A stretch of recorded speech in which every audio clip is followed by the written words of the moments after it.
అందరికీ నమస్కారం. ఈరోజు మనం చెప్పుకోబోయే కథ మెట్టినిల్లే కావాలి. మొదటి భాగం. కథలోకి వెళ్ళబోయే ముందు మీరు కనుక మన ఛానల్ని ఫస్ట్ టైం చూస్తున్నట్లయితే తప్పకుండా మన ఛానల్ని లైక్ చేయండి, షేర్ చేయండి, సబ్స్క్రైబ్ చేయండి, బెల్ ఐకాన్ క్లిక్ చేసి ఆల్ అనే బటన్ని ప్రెస్ చేయడం మర్చిపోకండి. మీ అందరూ మన ఛానల్ని చూస్తూ సపోర్ట్ చేస్తూ ఎంకరేజ్ చేస్తున్నందుకు నాకు చాలా హ్యాపీగా ఉంది.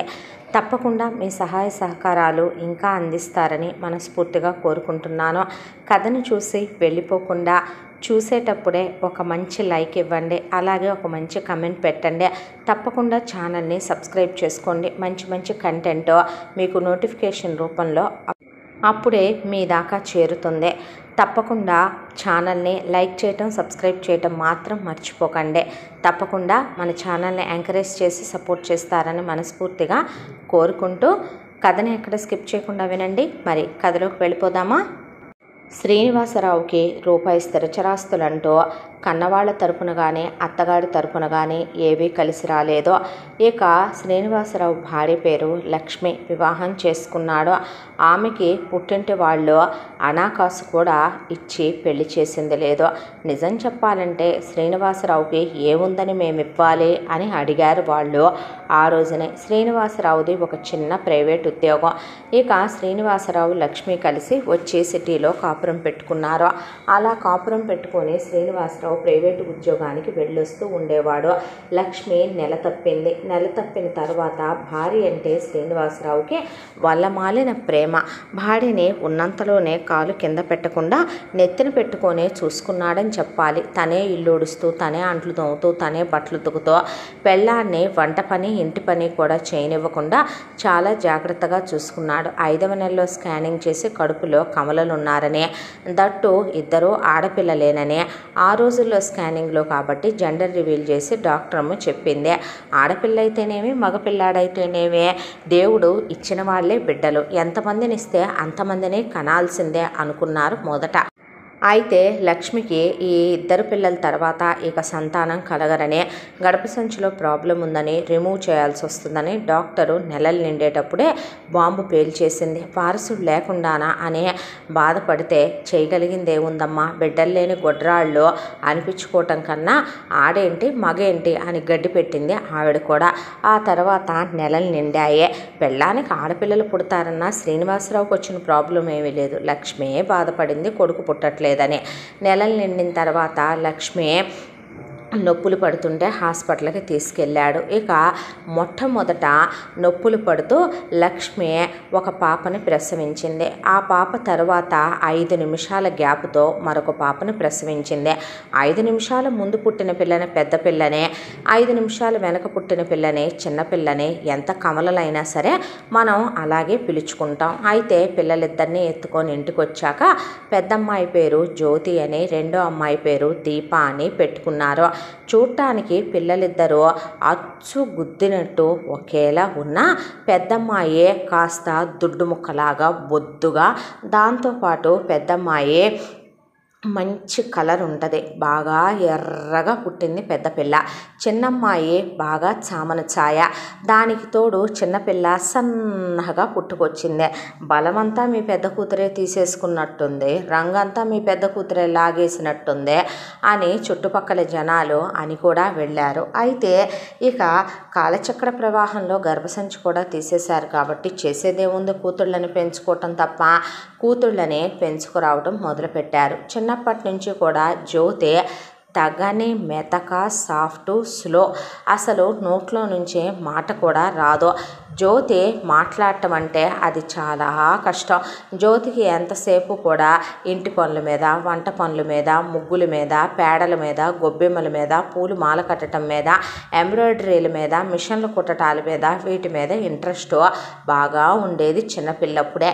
ఇక దీప విషయానికి వస్తే దీపకి పెద్ద పెద్ద చదువులు చదువుకోవాలని, పెద్ద పొజిషన్కి వెళ్ళాలని, అలాగే దీప విషయంలో చాలా చురుకైన పిల్ల దీప. చాలా ఫాస్ట్గా ఆన్సర్స్ చేయటం, చాలా షార్ప్ కూడా పిల్ల.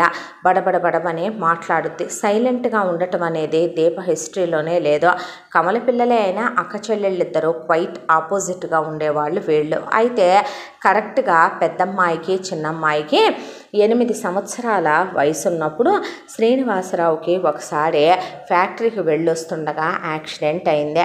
ఆ యాక్సిడెంట్ అవటంతో హాస్పిటల్కి తీసుకెళ్తే డాక్టర్లు ఇతను ఇక నడుముల దగ్గర నుంచి కాళ్ళ వరకు చచ్చుపడిపోయింది, అయితే ఇతను పూర్తిగా కోలుకొని నార్మల్ అవుతాడు, అయితే మందులతోనే అవుతాడు, ఇతనికి మంచి బలవర్ధకమైన పుష్టి అలాగే ఫిజియోథెరపీలు చేస్తూ ఎక్సర్సైజులు చేయించి మేము ఇచ్చిన మందులు వాడితే నయం అవుద్ది, ఇతనికి ముందు ఒక 5 ఆపరేషన్లు చేయించాలి అంటే యాక్సిడెంట్ చేసిన వాళ్ళు మాదే తప్పు అయిపోయింది, మేమే చేయిస్తామని వాళ్ళ తప్పు కాకపోయినా శ్రీనివాసరావు కాస్త మందు తాగి రాంగు రూట్లో వచ్చిన కర్మానికి వాళ్ళ అమ్మాయి గుద్దింది శ్రీనివాసరావుని. ఆ పిల్లకి పెళ్ళి ఉంది, దాంతో వీళ్ళు ఎక్కడ కేసులు పెడతారా అని వాళ్ళు దడుచుకొని మేమే ఆపరేషన్లు చేయించుతామమ్మా అని చెప్పారు.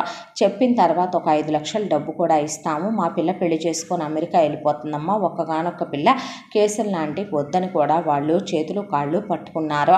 అయితే డాక్టర్లు ఈ 5 ఆపరేషన్లు చేయించిన తర్వాత అతనికి 10 సంవత్సరాలు మందులు వాడాలమ్మా, వాడి మీరు కేర్ తీసుకుంటే మెల్లమెల్లగా అతనికి నడకొస్తుంది, నడుముల్లో పట్టు వస్తుంది, 10 ఏళ్ల తర్వాత ఆయన మామూలు మనలాగే అయిపోతాడు, కాకపోతే ఇంతకాలం అతన్ని జాగ్రత్తగా చూసుకోవాలని చెప్పారు డాక్టర్లు. యాక్సిడెంట్ చేసిన వాళ్ళు శ్రీనివాసరావుకి ఆపరేషన్లకి ఎంత ఖర్చు అవుతాయో అంత డాక్టర్ గారికి కట్టేసే లక్ష్మి చేతిలో 5 లక్షల రూపాయలు పెట్టి మళ్ళీ రేపొద్దున పరిస్థితులు ఎటుకూడి ఎటొస్తాయో, ఇద్దరు ఆడపిల్లలు ఉన్నారంటున్నారు, మనకు కూడా ఒక ఆడపిల్ల ఉంది అనే దాంతో ఇంకొక 5 లక్షల రూపాయలు ఉంచమ్మా పిల్లలు చదువుకుంటాయని 10 చేతిలో పెట్టి వాళ్ళు దండం పెట్టి కూతురుకు పెళ్లి చేసి కూతురుతో సహా అమెరికా పోయారు వాళ్ళు. ఆ తర్వాత లక్ష్మి శ్రీనివాసరావుకు 5 ఆపరేషన్లు చేయించింది. హాస్పిటల్లో చెప్పాలంటే ఒక ఇంజెక్షన్కి ఒక ట్యాబ్లెట్కి కూడా రూపాయి ఖర్చు పెట్టలా, అన్నీ వాళ్ళే కట్టిపోయారు డబ్బులు.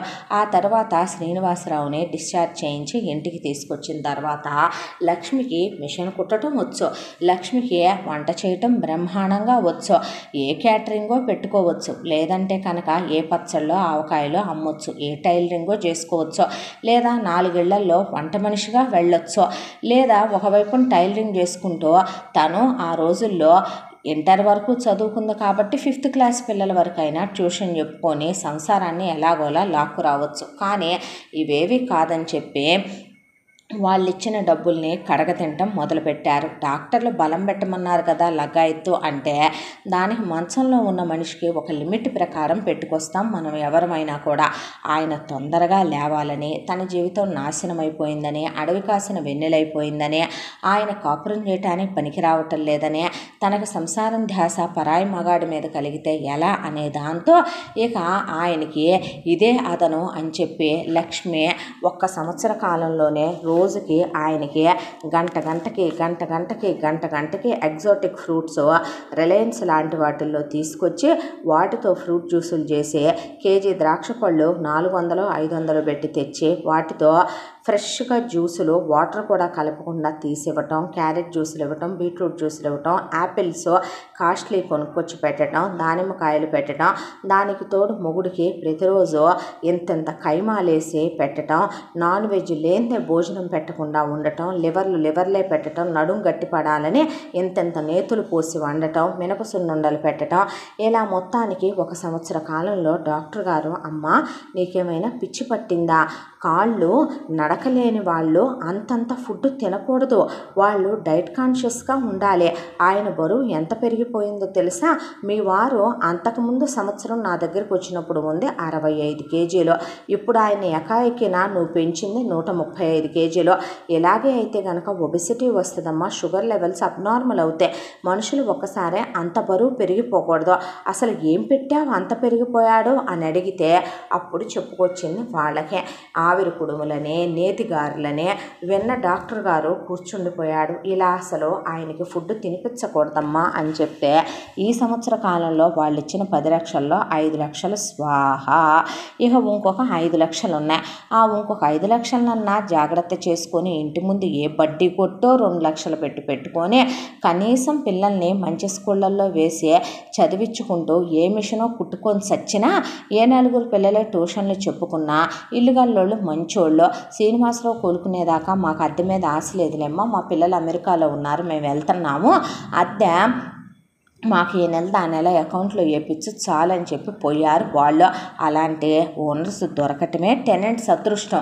అలాంటిదే ఇంటిని చక్క కూరగాయ మొక్కలు వేసుకోమ్మా, మేము వేసిన పళ్ళ చెట్ల పళ్ళన్నీ వాడుకోండి అని కూడా ఆవిడ చెప్పిపోయి, కరెంటు బిల్లు మీకు మేము ఏ సాయం చేయటం లేదులే, ప్రతి నెల మేము ఎవరో ఒకళ్ళకి అన్నదానానికో దేనికో దానికి డబ్బులు ఇస్తున్నాము, అదేదో మీ కరెంటు బిల్లు కూడా మేము కడతాములే అని చెప్పిపోయారు వాళ్ళు. ఏసీ లేనిది ఉండలేకపోతున్నాడు. శ్రీనివాసరావుకి చెమట పోస్తుందని 50,000 పెట్టి ఏసీ పెట్టించింది లక్ష్మి. ఆ తర్వాత డాక్టర్లు చెప్పిన మాట వింటా కూర్చుంటే ఎలాగవుద్ది? దాంతోపాటు ఇహ కేరళ వైద్యాల దగ్గర నుంచే అడ్డమైన వాళ్ళు చెప్పిన పసర వైద్యాల దాకా మొగుడు తొందరగా లేచి ఓపికొచ్చే, అదేదో సినిమాల్లో కనుక జగదేక వీరుడు అతిలోక సుందరిలో మూలికలు తీసుకొచ్చి రుద్దంగానే గనక పాప లేచి నడిచి పరిగెత్తుకుంటా వచ్చేసినట్టు శ్రీనివాసరావు వస్తాడని అడ్డమైనవి రుద్దిచ్చింది శ్రీనివాసరావుకి. దాంతో ఈ 5 లక్షలు కూడా స్వాహ, జీరోకి వచ్చి మిగిలారు. జీరోకి వచ్చి మిగలటం సంగతి అలా ఉంచే, పిల్లలకి ఇప్పుడు 8 ఏళ్ళు. పిల్లలు ఒకవైపున ఎదిగే వయసు, దానికి తోడు చేతిలో రూపాయి లేదు, చదివిద్దామంటే ఎలాగో అర్థం కావటం లేదు. అయితే ఈలోపు లక్ష్మికి దూర బంధువు అయినటువంటి తమ్ముడు వరసయ్య అబ్బాయి ఒక అతను వచ్చాడు. వచ్చే వీళ్ళ దీన పరిస్థితి చూసి పొయ్యిలో పిల్లి పడుకుంటున్నట్టు అయిపోయింది పరిస్థితి అని చాలా బాధపడ్డాడు. ముందు ముఖ్యంగా లక్ష్మీ శ్రీనివాసరావుల్ని చూసి బాధపడటం కన్నా పిల్లలిద్దరినీ చూసి వాళ్ళ భవిష్యత్తు ఏంటా అని ఆయన కూడా బాధపడ్డాడు. అయితే అక్క, నువ్వు ఏదో ఒకటి పెట్టుకొని ఉండాల్సింది కదూ, డబ్బులన్నీ ఎందుకే చల్లా చెదరు చేసావు? కనీసం మన ఊరు వచ్చిన 10 ఎకరాల పొలం వచ్చేదే. ఆ 10 ఎకరాల పొలము మాలో ఎవరో ఒకళ్ళు సాగు చేసి పెడుతాం కదా అక్క, నీకు 2 ఆడపిల్లలు ఉన్నప్పుడు మేమెట్టా దాని మీద రూపాయి తీసుకుంటాము అని కూడా ఆయన నోరు తెరిసి అన్నే అన్నాడు. ఇప్పుడు ఏం చేయాలో అర్థం కావట్లా. ఆయన లెగటానిక ఇంకా 8 ఏళ్ళు పట్టిద్దాయా? ఇప్పుడు ఏం చేయాలో ఏందో నాకేందో భయంగా ఉంది అంద లక్ష్మి. అయితే ఓ పంచేయక్క, నాకు తెలిసింది, నేను అసలు ఈ సిటీకి వచ్చిన పని వేరు. ఏంటంటే నాకు తెలిసి 4 బామ్మలు ఉన్నారు. వాళ్ళ 4 ఒకే తల్లికి పుట్టిన 4 అక్క చెల్లెళ్ళు. వాళ్ళకి ఒక తమ్ముడు ఉండాలి, ఆయన చచ్చిపోయాడు. అయితే వీళ్ళ 4 కూడా ఒకే ఇంటికి తోడుకోడళ్ళగా పంపించాడు వాళ్ళ నాన్న. అందులో ఒక ఆమె పేరు భూలక్ష్మి, ఒక ఆమె పేరు శ్రీలక్ష్మి, ఒక ఆమె పేరు ధనలక్ష్మి, ఒక ఆమె పేరు వరలక్ష్మి. అయితే వీళ్ళ 4 మొగుళ్ళు ఒకళ్ళ తర్వాత ఒకళ్ళు పోయి బామ్మలు 4 విధవలు అయ్యారు. వాళ్ళ 4 మొగుళ్ళు గవర్నమెంట్ ఉద్యోగాలు చేసిపోయారు. ఒక్కొక్కళ్ళకే 1,50,000 దాకా పెన్షన్లే వస్తాయి. అంత పెద్ద పోస్టులు చేసిపోయారు వాళ్ళ మొగుళ్ళు. భారీగా స్థితిమంతులు, ఆస్తిపాస్తులు బోలెడంత ఉన్నాయి బామ్మలకే. అయితే పిల్లలు ఎంచక్కా వచ్చి నాన్నలకి తరకోడి పెడుతున్నట్టుగా పెట్టి అమ్మల చేత శుభ్రంగా సంతకాలు నొక్కిచ్చేసుకొని ఆస్తులు మొత్తం అమ్మేసుకుని పెళ్ళాం పిల్లల్ని తీసుకుని కూతుళ్ళైతే అల్లుళ్ళని తీసుకుని వెళ్ళిపోయారు. కనీసం వచ్చి మా దగ్గర ఉండండి అని కూడా వీళ్ళని పిలిచిన పాపాన పోలేదు.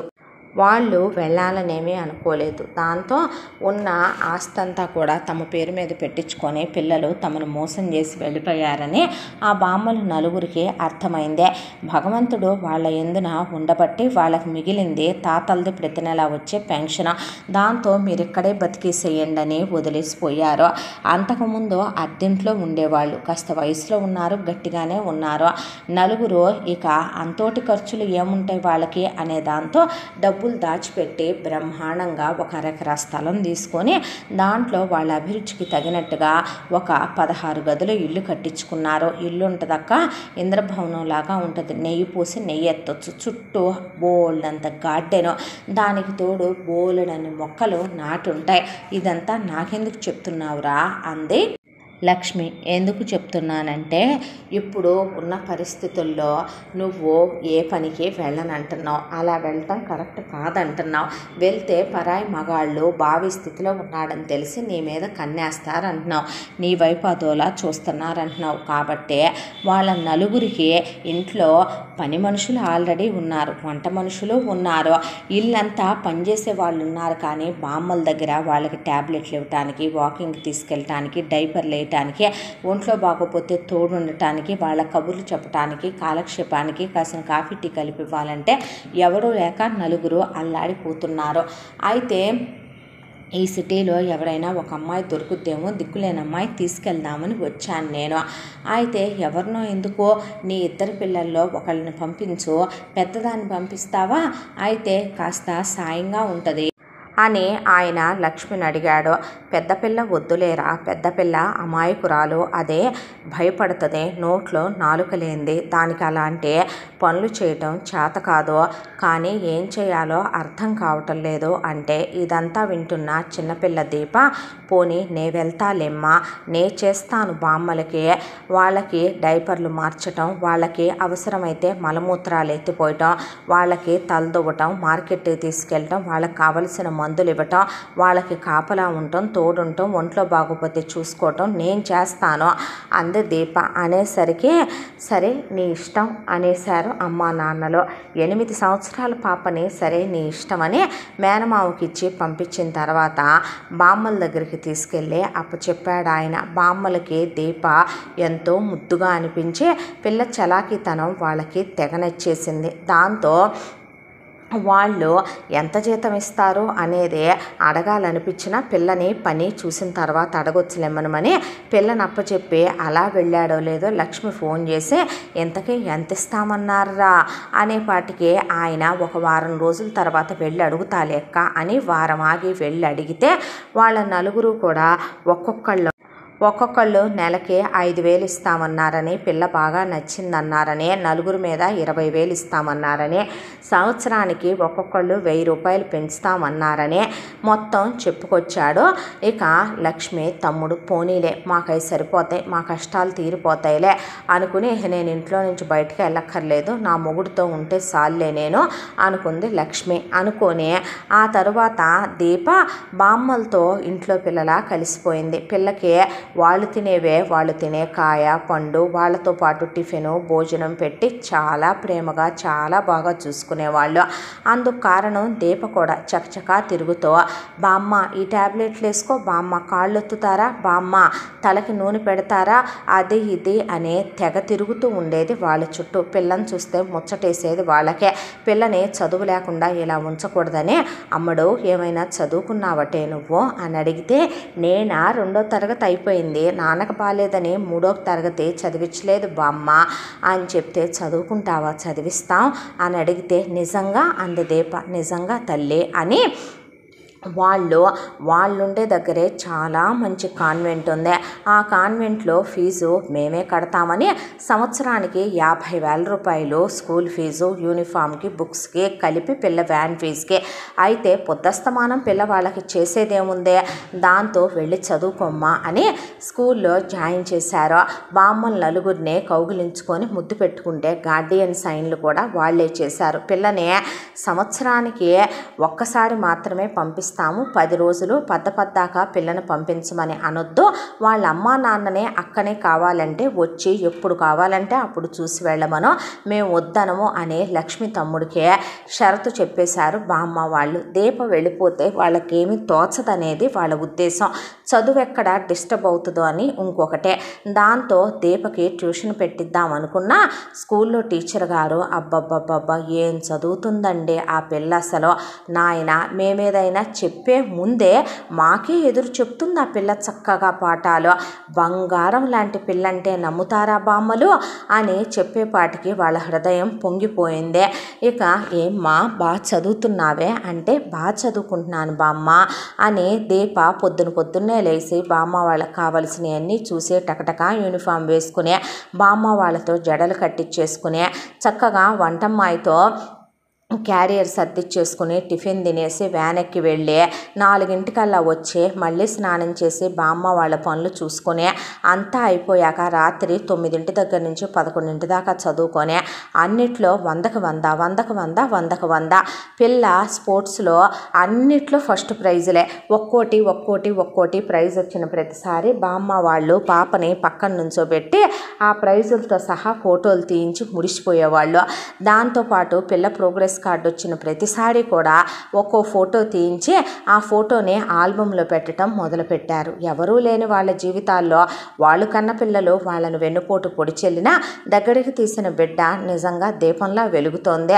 దాని జీవితం రేపొద్దున బాగుంటే అంతకన్నా ఏం కావాలి అనుకున్నారు వీళ్ళు. అయితే పిల్ల జీవితం మాత్రం ప్రతి నెల ఇక కరెక్ట్గా టెన్షన్గా లక్ష్మికి అకౌంట్లో పడిపోయేదే. అలా పిల్ల సంవత్సరానికి ఒకసారి దీప బామ్మ వాళ్ళకి చెప్పి వెళ్ళేటప్పుడు దీప కోసమని వాళ్ళు ప్రతి సంవత్సరం మంచి ఖరీదైన బట్టలు ఒక 5 జతలు కొనేవాళ్ళు. ఆ బట్టలు తను వేసుకోకుండా తను పాత బట్టలే వేసుకుని ఆ 5 జతల బట్టలు బ్యాగులో సర్దుకుని బామ్మ వాళ్ళని, బామ్మ ఈ చీరలు మీరు కట్టుకోవట్లేదు కదా బామ్మ, మా అమ్మకి ఇస్తారా అని అడిగితే తీసుకెళ్ళమ్మా అని ఓ డజన్ చీరల దాకా ఇచ్చేవాళ్ళు బామ్మ వాళ్ళు. దాంతోపాటు బామ్మ మనం పచ్చళ్ళు, కారపళ్ళు, వడియాలు పట్టుకుంటున్నాం కదా, కొంచెం కొంచెం పెట్టిస్తారా, నేను తీసుకెళ్ళలేదా అని అడిగేది పిల్ల.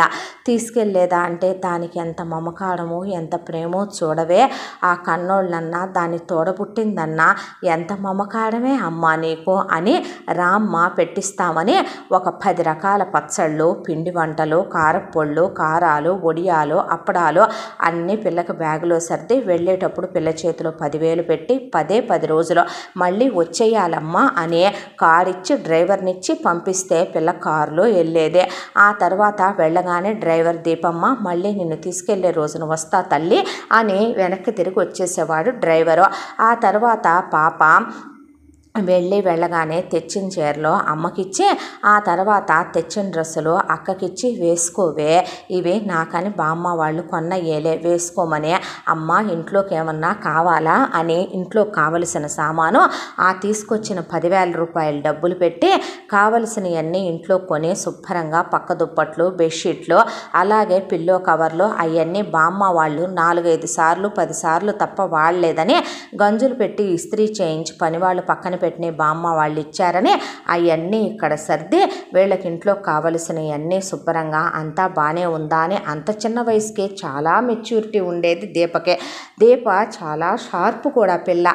అవన్నీ చూసుకునే పైన అటక మీద ఉన్న సామానంతా చక్కగా ఒక నిచ్చెన వేసుకొని ఎక్కి మొత్తం కిందకి దింపి వాటన్నిటినీ తోమి కడిగి తుడిచి మళ్ళీ అటకల మీద బార్లిచ్చి కర్టెన్లు అవన్నీ శుభ్రంగా తీసి ఉతికేసి వాళ్ళ అమ్మ నాన్నలకి సేవ చేసుకొని ఉన్నన్నాళ్ళు వాళ్ళని బయటికి తీసుకెళ్ళి బయట నుంచి వాళ్ళకి ఆ ఫుడ్ ఈ ఫుడ్ అని తెప్పించి పెట్టి ఆ తర్వాత తల్లితో అమ్మ అక్కని చదివించట్లేదేంటే అని అడిగితే ఒకరోజు వెళ్తే 4 రోజులు స్కూల్కి వెళ్ళట్లేదమ్మా, నేను వెళ్ళమనే అంటున్నానే అంటే చదివించమ్మా, ఎటు నా జీతం బామ్మ వాళ్ళు నీకే పంపిస్తున్నారు కదా, 5,000 ఇంటద్దా, మహా అయితే నాన్న మందులకు ఒక 5,000, ఇంట్లో తిండి ఖర్చులకి ఒక 5,000 రూపాయలు తీసేసినా కూడా పైపెచ్చిన డబ్బులు మిగులుతున్నాయిగా, అట్లీస్ట్ నెలకి ఒక 2,000 కట్టన్నా మంచి స్కూల్లో జాయిన్ చేయమ్మా, చదువు లేకపోతే ఎలా చెప్పు రేపొద్దున అంటే చెప్పిన మాట వింటలేదే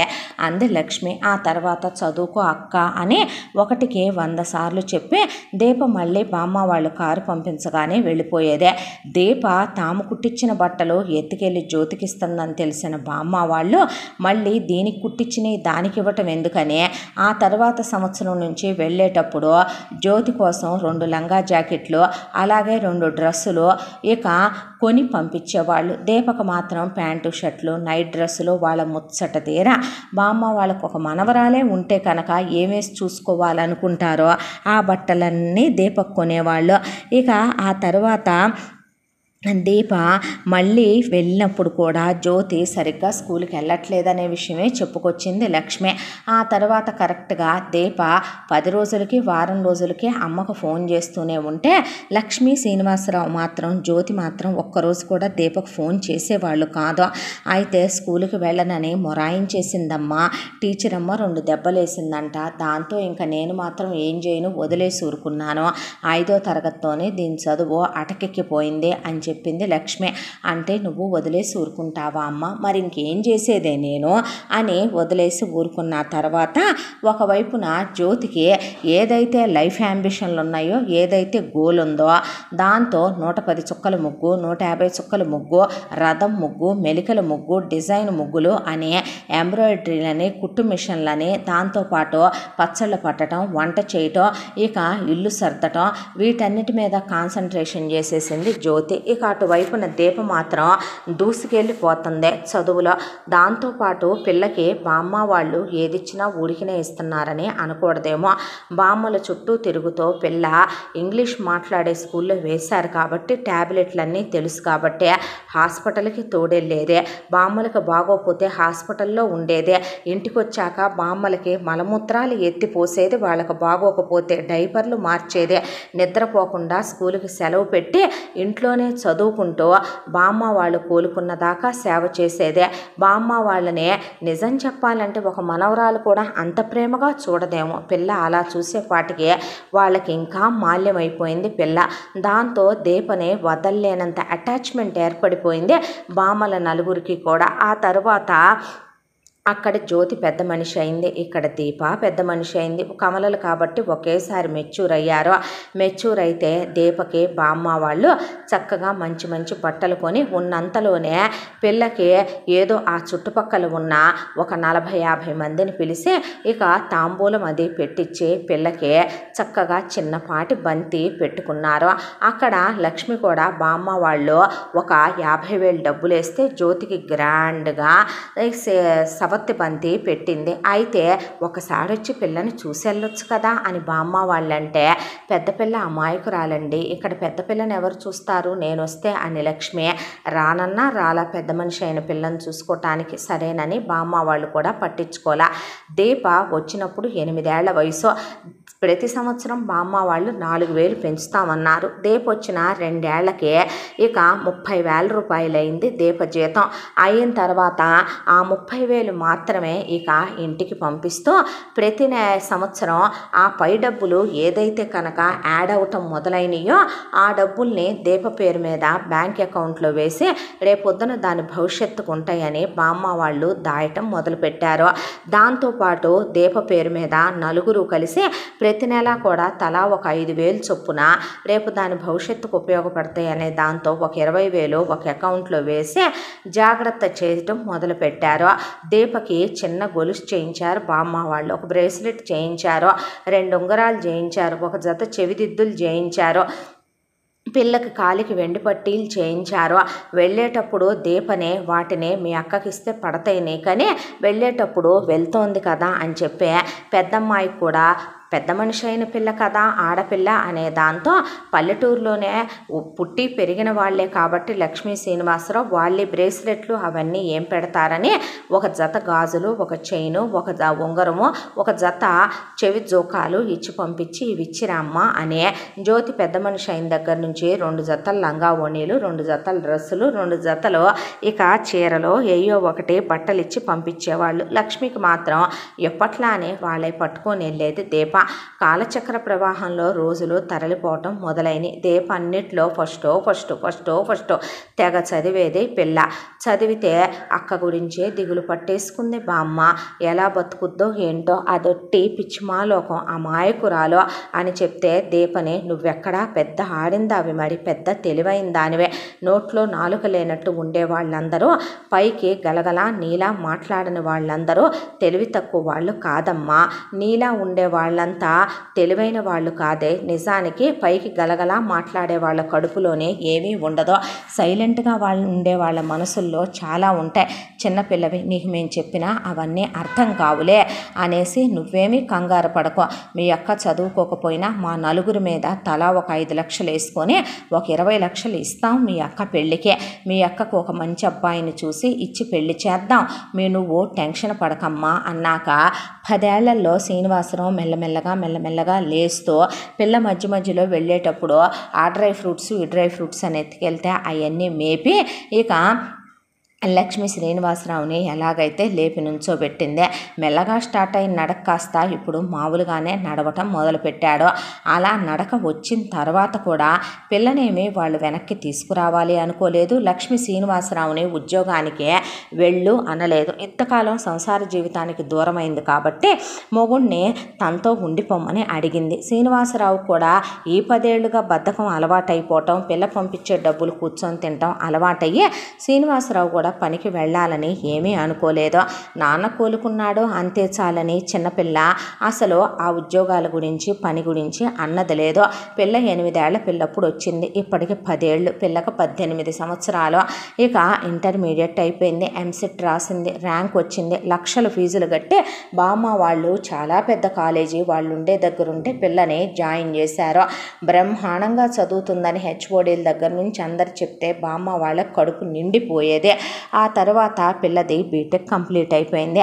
కంప్లీట్ అయిపోయిన తర్వాత పిల్ల ఎంటెక్లో చేరి అక్క వాళ్ళకి ఇక ఒకసారి అక్క వాళ్ళ దగ్గరికి వెళ్ళొస్తానని వెళ్ళి అమ్మ వాళ్ళ ఇంటికి వెళ్ళిన ప్రతిసారి ఊడిగం చేయటం అలవాటే కాబట్టి పైనుంచి సామానన్నీ తీసి కడిగి తుడిసి వాటన్నింటినీ బార్లిచ్చి వాళ్ళకి కావలసినవన్నీ కొనిపెట్టి అన్నీ వాళ్ళని చక్కదనంగా దిద్ది పిల్ల తిరిగి వస్తుంటే అక్క పెళ్లి చేస్తారన్నావు బామ్మ వాళ్ళు ఒక మాట ఎత్తకపోయావే, అక్క వయసుకొచ్చి నువ్వు వయసుకొచ్చి కూడా చానాళ్ళయిందిగా, నా గురించి అయితే ఇప్పుడే కాదమ్మా బామ్మ వాళ్ళు నన్ను ఎంటెక్ దాకా చదువుకోమన్నారు, ఆ తర్వాత సంగతి తర్వాత, అక్క గురించి అయితే అడుగుతాలే అని వెళ్ళి దీప బామ్మల్ని అడిగింది. మాటిస్తే మేము మాట తప్పమని మీ అమ్మకు తెలియపోయినా నీకు తెలుసు కదా తల్లి, అయినా ఇప్పుడే ఏం కంగారే, నీది అవ్వని ఎంటెక్, అప్పుడు చేద్దాంలే దానికి కూడా పెళ్ళి, ఏం కొంపలు మునిగిపోయినాయి అంట, ఈలోపుగానే కాస్త వయసు ముదిరితే గనక గర్భసంచి అది ఎదుగుద్ది, మంచిగా పిల్లలు పుడతారు,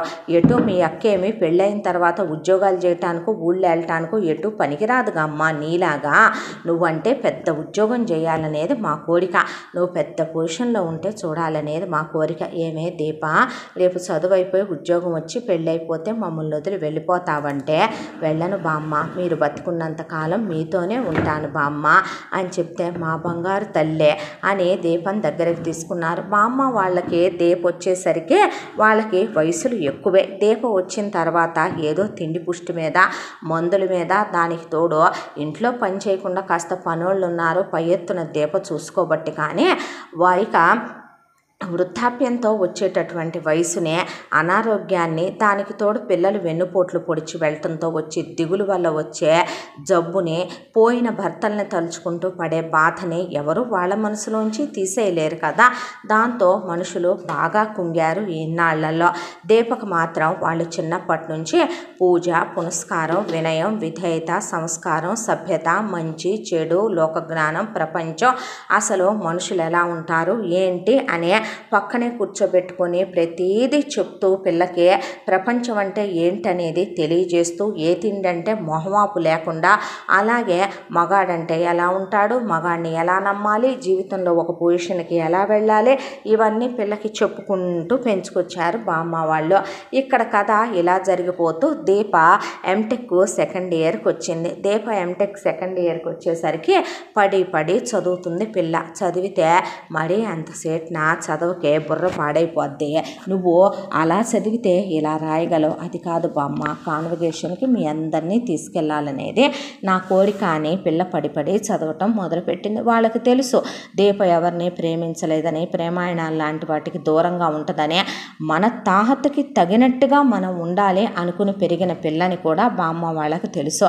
దీనికి మాత్రం యువరాజే వస్తాడు చూడక్క అని భూలక్ష్మి అంటే, అంతకన్నానా అని శ్రీలక్ష్మి అంటే, మన దీవెన ఊరికే పోదు, అది మనకి చేసిన సేవకైనా దేవుడు దానికోసం ఒక యువరాజుని ఎక్కడో పుట్టించుంటాళ్లే అని తెగ మురిసిపోయేవాళ్ళు దీపం చూసుకుని. దీప చామన ఛాయ అన్న మాటే కానీ, సన్నగా ఉంటుందన్న మాటే కానీ, చూడటానికి చాలా చక్కగా బొమ్మలాగా ఉంటుంది, పెద్ద పెద్ద కళ్ళు. బామ్మ వాళ్ళు దానికి తోడు స్పెషల్ కేర్లు తీసుకోవటము ఏమో కానీ, దానివల్ల ఇక మంచిగా జుట్టు, చక్కగా పొడవాటి జుట్టు, పిల్ల కూడా బాగా ఎత్తర తేలింది దీప. జ్యోతి బాగా లావుగా ఉంటుంది, ఎర్రగా ఉంటుంది కాంప్లెక్షన్, దానికి తోడు పెదాలు చాలా ఎర్రగా ఉండి మనిషి పొట్టి జుట్టుతో రింగుల జుట్టుతో ఇద్దరు చిన్నప్పుడు ఒకేలా ఉండేవాళ్ళు, కానీ పెద్ద అయిన తర్వాత ముఖ కవళికలు ఒకేలా ఉన్న ఆహార్యాల్లో మాత్రం తేడా ఉండేది ఇద్దరికే. అయితే లక్ష్మీ శ్రీనివాసరావులతో పాటు జ్యోతి 5వ తరగతిలోనే చదువు ఆపేస్తే ఆ ఊళ్ళో ఏ పెళ్ళైనా జ్యోతిని గుమ్మాల్లో ముగ్గేయటానికి, వ్రతాల దగ్గర ముగ్గేయటానికి, జాతరల దగ్గర ముగ్గేయటానికి, గుళ్ళు గోపురాల దగ్గర ముగ్గేయటానికి, తిరణాళ్లలో ముగ్గులు పెట్టడానికి, ఎక్కడైనా గనక దేవుణ్ణి పెడితే గనక అక్కడ వెళ్ళి ముగ్గులు వేయటానికి రమ్మనమనేవాళ్ళు. అందరూ వెళ్ళి వేసి వచ్చేది. అలాగే ఆ ఊళ్ళో ఒకళ్ళది పెళ్ళి అవుతుంటే వచ్చి లక్ష్మీ శ్రీనివాసరావుకి శుభలేఖ ఇచ్చి, అమ్మ జ్యోతి, మా గుమ్మం ముందు ముగ్గులు పెట్టవా, నీ చేత్తో ముగ్గులు పెడితే ప్రింట్ వేసినట్టే ఉంటుంది అనేపాటికి, ఓ తప్పకుండా వచ్చేస్తా, ఎందుకు వేయను అంటే నీకోసమనే పెద్ద డ్రమ్ముడు ముగ్గు కొని రంగులు కూడా కొని పెట్టేసింది మా అమ్మాయే. రామ్మ అంటే అమ్మాయి తరపున జ్యోతి నేను ముందే వెళ్తానని అమ్మా నాన్నలకి చెప్పి వెళ్ళి 150 సుక్కల ముగ్గు, 200 సుక్కల ముగ్గు అని కూర్చొని ముగ్గులేస్తా కూర్చుంది. అయితే అప్పుడే విడిదింట్లోకి దిగటానికి మగపెళ్లి వాళ్ళు వస్తే ఆ మగపెళ్లి వాళ్ళతో పాటు పెళ్లి కొడుకు స్నేహితుడు సురేష్ అనే ఒక అబ్బాయి కూడా వచ్చాడు. జ్యోతి లంగావోణి వేసుకొని వెళ్ళింది. చూడటానికి బాగా కలర్ ఉండటం ఒకటి, పెదాలు ఎర్రగా ఉండటం ఒకటి, చేతుల నిండా ఎర్ర గాజులు గ్రీన్ గాజులు కలిపి వేసి గ్రీను ఎరుపు లంగావోణి వేయటం ఒకటే. కరెక్ట్గా ముగ్గులో గొబ్బెమ్మలు పెడుతూ పాటలు పాడుతూ సన్నగా ముగ్గుల్లో రంగులు దిద్దుతూ బుగ్గల నిండా, అలాగే తనకి ఎదర ఛాతీ మీద వెనకాల నవ్వుతూ స్నేహితురాలు వీపు మీద రంగు పూసేపాటికి చిన్న పిల్లకుప్పిలు వేసింది, వెనకాల సవరం వేసి. చూడటానికి చెప్పాలంటే విలేజ్ బ్యూటీ లాగా చాలా హాట్గా సెక్సీగా ఉంది అనిపించింది సురేష్కి చూడగానే. చూసిన తొలి క్షణంలోనే జ్యోతి మీద మనసు పారేసుకున్నాడు. ఆ తరువాత ఆ పెళ్లిలో జ్యోతి తిరుగుతుంటే జ్యోతి వైపే సురేష్ కళ్ళు తిరగటం మొదలైనాయి. అయితే జ్యోతిని వాళ్ళ పెళ్ళైపోయిన తర్వాత చేయి పట్టుకొని పక్కకి తీసుకెళ్ళి ఐ లవ్ యూ అనే ప్రపోజ్ చేస్తే అక్కడి నుంచి చేతి మీద చేతిని మెల్లగా వెనక్కి తోసి వెళ్ళిపోయింది. వెళ్ళిపోయిన తర్వాత సురేష్ పెళ్లి కొడుకుతో పాటు ఇదే ఊళ్ళో ఉండి జ్యోతి ఇంట్లోంచి ఎప్పుడు బయటకు వచ్చిద్దా అని ఎదురు చూస్తే ఆ రోజు సాయంకాలం ఇంట్లో కావలసిన ఏదో కొనటానికి కిరాణా షాపు దగ్గరికి వస్తే, నేను చెప్పింది నీకు అర్థం కాలేదా, అర్థం కానట్టు వెళ్ళిపోయావా, నాకు అర్థం కాలేదు, నువ్వు నాకు చాలా బాగా నచ్చావు, నేను నిన్ను పెళ్లి చేసుకుందాం అనుకుంటున్నాను అని సురేష్ అడిగి నేను నిన్ను ప్రేమిస్తున్నాను అన్నాడు. ఏమో ప్రేమల గురించి అయితే నాకు తెలియదు, అలాంటివైతే నేను నమ్మను, వాడుకుని వదిలేస్తారని చాలామంది గురించి నేను విని ఉన్నాను, ఆ విషయాల గురించి అంటే నాకు భయం బాబు, కానీ పెళ్లి విషయం అంటున్నావు కాబట్టి నిజంగా నీకు అలాంటి ఉద్దేశమే ఉండి నన్నే పెళ్ళాంగా చేసుకోవాలనుకుంటే నువ్వు అన్నయ్యన్ని గొప్ప క్వాలిటీస్ నాలో ఉన్నట్టు నీకు అనిపిస్తే మీ అమ్మా నాన్నని తీసుకొచ్చి మా అమ్మా నాన్నలతో మాట్లాడు, వాళ్ళకి ఇష్టమైతే అప్పుడు ఆలోచిద్దాం అని అక్కడి నుంచి జ్యోతి వెళ్ళిపోయింది. అంతే. సురేష్ వెంటనే వాళ్ళ అమ్మని నాన్నని అక్కడికి పిలిపించాడు. ఇక వాళ్ళ అమ్మ విజయేశ్వరి, వాళ్ళ నాన్న కరుణాకర్రావుతో పాటు ఆ కీర్తన కూడా వచ్చింది. వచ్చి రావటంతోనే ఇలా నేను ఒక అమ్మాయిని చూశాను, ఆ అమ్మాయి నాకు చాలా నచ్చింది, చేసుకుంటే ఆ అమ్మాయిని చేసుకుంటాను, లేకపోతే పెళ్ళే చేసుకోను, సావనైనా సస్తాను, కానీ ఈ పెళ్ళి మీరు చేసి తీరాల్సిందేనని వాళ్ళ పీకల మీద కూర్చున్నాడు సురేష్. కూర్చుంటే సరేలేమనమని వాళ్ళు పిల్లాన్ని తీసుకొని లక్ష్మీ శ్రీనివాసరావు వాళ్ళ ఇంటికి వెళ్తే, మీరెక్కడ మేమెక్కడమ్మా, మీ స్థాయి ఎక్కడ మా స్థాయి ఎక్కడ, మీ తాత ఎక్కడ మా తాత ఎక్కడ, చిన్నపిల్ల పనిచేసి డబ్బులు పంపుతుంటే ఏదో దర్జాగా బతుకుతున్న ప్రాణాలు మావే, మేమెక్కడ మీకు తులతోగలం, మీకెక్కడ కట్న కానుకలు మేమివ్వగలం అంటే, కట్నాలవి వద్దని చెప్పండి అన్నాడు సురేష్. మేమేమి కట్న కానుకలు ఆశించి రాలేదమ్మా, మా అబ్బాయి ఇష్టమే మా ఇష్టం, వాడు నచ్చింది అంటున్నాడు కదా, తొందర ఏమీ లేదు, మీ పిల్లని సొంత పిల్లలా చూసుకుంటాం, మేమే పెళ్ళి కూడా చేసి వెంట పెట్టుకొని తీసుకెళ్తాం, మీరు పిల్ల నంపితే చాలు మాకు, అంతకన్నా ఏమీ అక్కర్లేదు, పిల్లకి ఏమీ తక్కువ కానివ్వం, నౌకర్లు చాకర్లు, అబ్బాయి బిజినెస్లో కూడా దిగాడు, అబ్బాయి ఎంటెక్ దాకా చదువుకున్నాడు, పిల్లాడికి ఎలా ఉన్నాడో అవిటివాడు కన్నొంకరో కాలొంకరో కాదు, మీరు చూస్తూనే ఉన్నారు కదా, బాగా ఆలోచించుకొని ఎంతైనా మీరు లేమిట్లో ఉన్నామని బాధపడుతున్నారు, ఆడపిల్లని కన్నా తల్లిదండ్రులు కదా, ఏ విషయం సురేష్ మీరు ఆలోచించుకొని మెల్లగా మా కబురు పెట్టండి అని వీళ్ళొచ్చే హోటల్లో రూమ్ తీసుకొని ఆ ఊరు పక్కనే ఉన్న టౌన్లో దిగారు. అయితే పక్క రూమ్లో సురేష్ ఏం చేస్తున్నాడో చూడటానికి వెళ్ళింది వాళ్ళ సురేష్ చెల్లెలు కీర్తన. వెళ్ళేసరికి సురేష్ అక్కడ జ్యోతి ఫోటోలన్నీ మంచం నిండా పరుచుకొని వాటి మీద పడుకొని జ్యోతి ఫోటోలకి ముద్దులు పెట్టుకుంటూ ఆ తర్వాత జ్యోతి ఫోటోలు ఫోన్లో జూమ్ చేసుకుని పెదవుల్ని దగ్గరగా చూస్తూ ముద్దులు పెట్టుకుంటూ ఇక కొన్ని పెన్ డ్రైవ్లోకి తీసుకొచ్చిన పెళ్లిలో వీడియోలు అనుకుంటాను వాటిని టీవీకి కనెక్ట్ చేసి వాటిని ఆపుకుంటూ చూసుకుంటూ నవ్వుకుంటూ మురిసిపోతూ ఇక మంచం మీద పడి తెగ దొర్లుతున్నాడు. నడుమును చూస్తూ బొడ్డును చూస్తూ వీపును చూస్తూ తెగ మురిసిపోయి మెలికలు తిరిగిపోతూ దిండుని కౌగిలించుకొని మెలికలు తిరిగిన తర్వాత కాసేపు అక్కడే నుంచొని ఇదంతా చూస్తున్న కీర్తన మళ్ళీ తిరిగి వచ్చింది రూమ్కే. 1 గంట 2 గంటలాగా మళ్ళీ వెళ్తే ఒళ్ళు తెలియకుండా నిద్రపోవటం మొదలుపెట్టాడు సురేష్. ఏమే పడుకున్నాడా అని అడిగితే పడుకున్నాడమ్మా అన్న తర్వాత అని విజయేశ్వరి కరుణాకర్రావు అలా నిట్టూర్పు విడిచి కూర్చుంటే ఏంటమ్మా వీడు, ఈ పెళ్ళేంటి, ఈ ప్రేమేంటి, ఈ వేషాలేంటి, ఈ డ్రామాలేంటి, వయసుకొచ్చాడు కదే కోరికలు ఎగదంతన్నట్టున్నాయి ఆగట్లా. ఏం చేద్దాం మరి, మనం కాలేజీల్లో ఎంత ప్రేమలు కరెక్ట్ కాదని చెప్పి ఎవరిని ప్రేమించొద్దు, మనకి ప్రేమలు లాంటివి కలిసి రావని మనం ఎంత చెప్పినా ఇక వయసు అనేది వచ్చిన తర్వాత ఆగుతాడా, అందులోనూ ఇక ఎప్పుడెప్పుడు ఆ అమ్మాయిని పెళ్లి చేసుకొని దాంతో సంభోగిద్దామా అని మెలికలు తిరిగిపోతున్నట్టుంది. వాళ్ళు మగతనం చూసొచ్చి నీకు కనపడలా అంది విజయ. అంటే ఆ మాటకి మరే అన్నాడు కరుణాకర్రావు.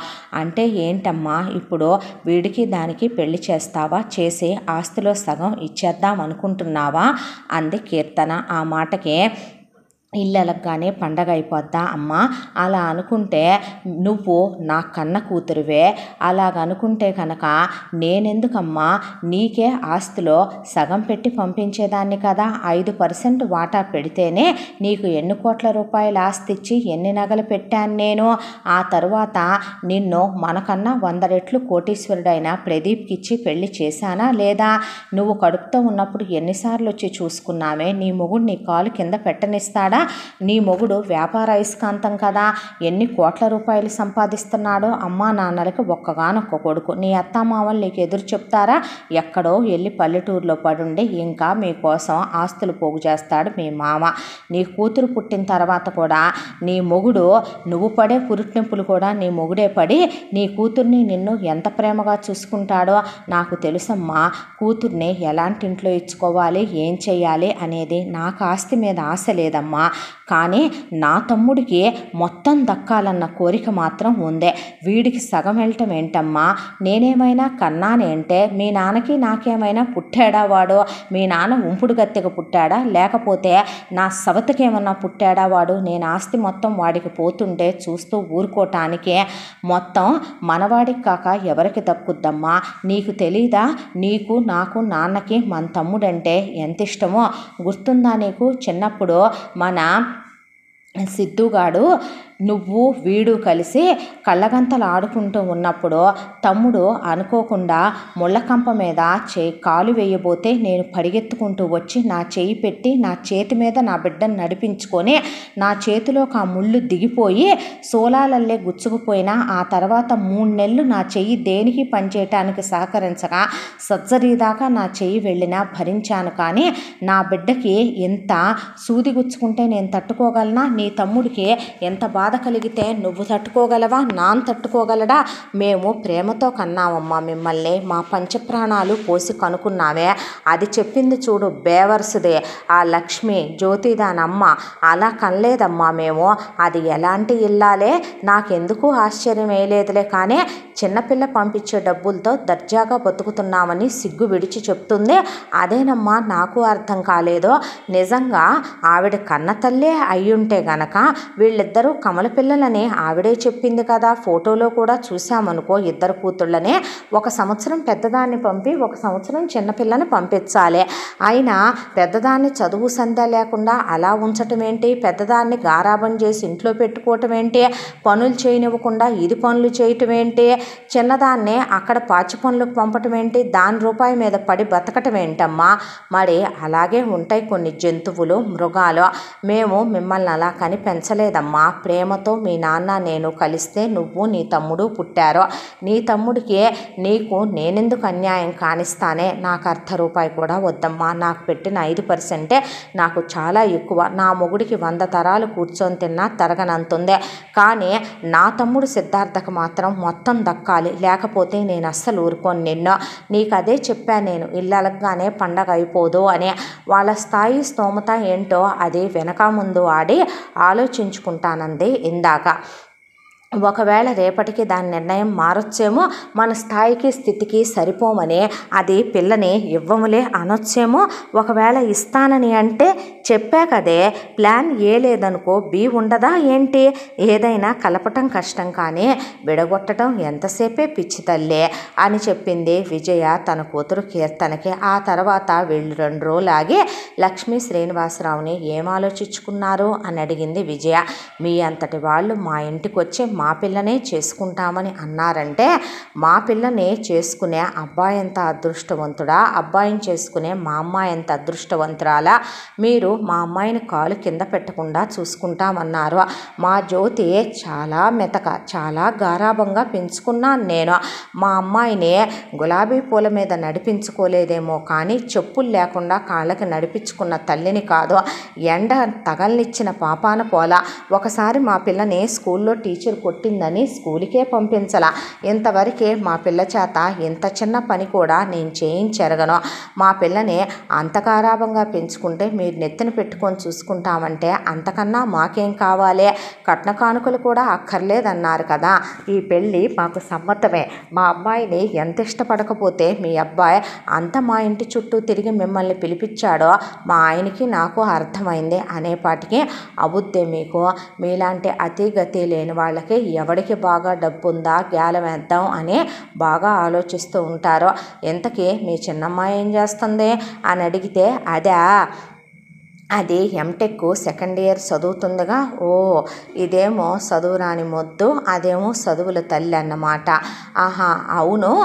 ఇక చిన్నమ్మాయి పంపిస్తేనేగా మీకంతా జరుగుబాటు అని అడిగింది విజయ. అవునమ్మా అన్న తర్వాత, సరేలే మేము ఒకసారి మీ అమ్మాయి పుట్టిన టైం అది ఇవ్వండి, ఇస్తే మేము వెళ్ళి ఒకసారి మీ చిన్నమ్మాయికి పెద్దమ్మాయికి ఎంత గ్యాపో కూడా చెప్పండి, మా సిద్ధాంతి గారిని కనుక్కోవాలి అని విజయేశ్వర్ వచ్చి హోటల్ రూమ్లో అటు ఇటు తిరగటం మొదలుపెట్టి తర్వాత ప్లాన్ ఆలోచించుకొని వెళ్ళారు లక్ష్మీ శ్రీనివాసరావు వాళ్ళ దగ్గరికి. ఏంటండి అంటే, మీరు అమ్మాయికి ధూమ్ధామ్గా పెళ్లి చేద్దామని అనుకోని ఉండొచ్చు. మేము మా పిల్లాడి పెళ్ళి చాలా గ్రాండ్గా చేద్దాం అనుకున్నాం. అబ్బాయికి ఇప్పటికే 30 సంవత్సరాలు వచ్చేస్తున్నాయి. ఇక అబ్బాయి మా ఇంట్లో పెద్ద కొడుకు కాబట్టి మేము చాలా గ్రాండ్గా చెయ్యాలనుకున్న పెళ్లి ముహూర్తం ఇంకో 3 రోజుల్లో ఉందంట. మేము అమ్మాయికి నగలు బట్టలు 1 రోజులో తీసుకొని వచ్చేస్తాం. పెళ్ళి ఇక్కడే జరిపిద్దాం. మీ కళ్ళ ముందే మీ పిల్ల పెళ్లి చూసుకోవాలని మీకుంటుంది కదా. ఒక్కసారి అప్పగింతలు ఇచ్చేసిన తర్వాత పిల్లని మీరు 3 ఏళ్ల దాకా చూడకూడదంట. మీరు కమల పిల్లల్ని కంటం వల్ల మీ పిల్లలకు పుటకలోనే దోషం ఉంది. మీరు చూపిలేదా, శాంతులు చేపించలేదా అని అడిగింది విజయ. అలాంటిదేమీ లేదే, మేము చూపించలేదే. మరేనమ్మా, అదీ కాక మీ చిన్నమ్మాయి మీ పెద్దమ్మాయి ఒకళ్ళ ముఖాలు ఒకళ్ళు చూసుకోకూడదంట. మీ పెద్దమ్మాయి పెళ్ళి మీ చిన్నమ్మాయి చూడకూడదంట. మీ చిన్నమ్మాయిని మీరు పెళ్ళికి పిలుచుకోమాకండే. పెద్దమ్మాయి పెళ్ళి నిలవదంట చిన్నమ్మాయి పెళ్ళిని చూస్తే. లేదు లేదు, ఎందుకు పిలుస్తాం, మాకు పెద్ద పిల్ల జీవితం బాగోటమే ముఖ్యం. దానికేమైంది, చిన్న తెలివైంది, ఎలాగైనా బతుకుద్దే. అవునులేవే, నీలాంటి ఆడవాళ్ళు చరిత్రలో నిలబడిపోతారేమోలే.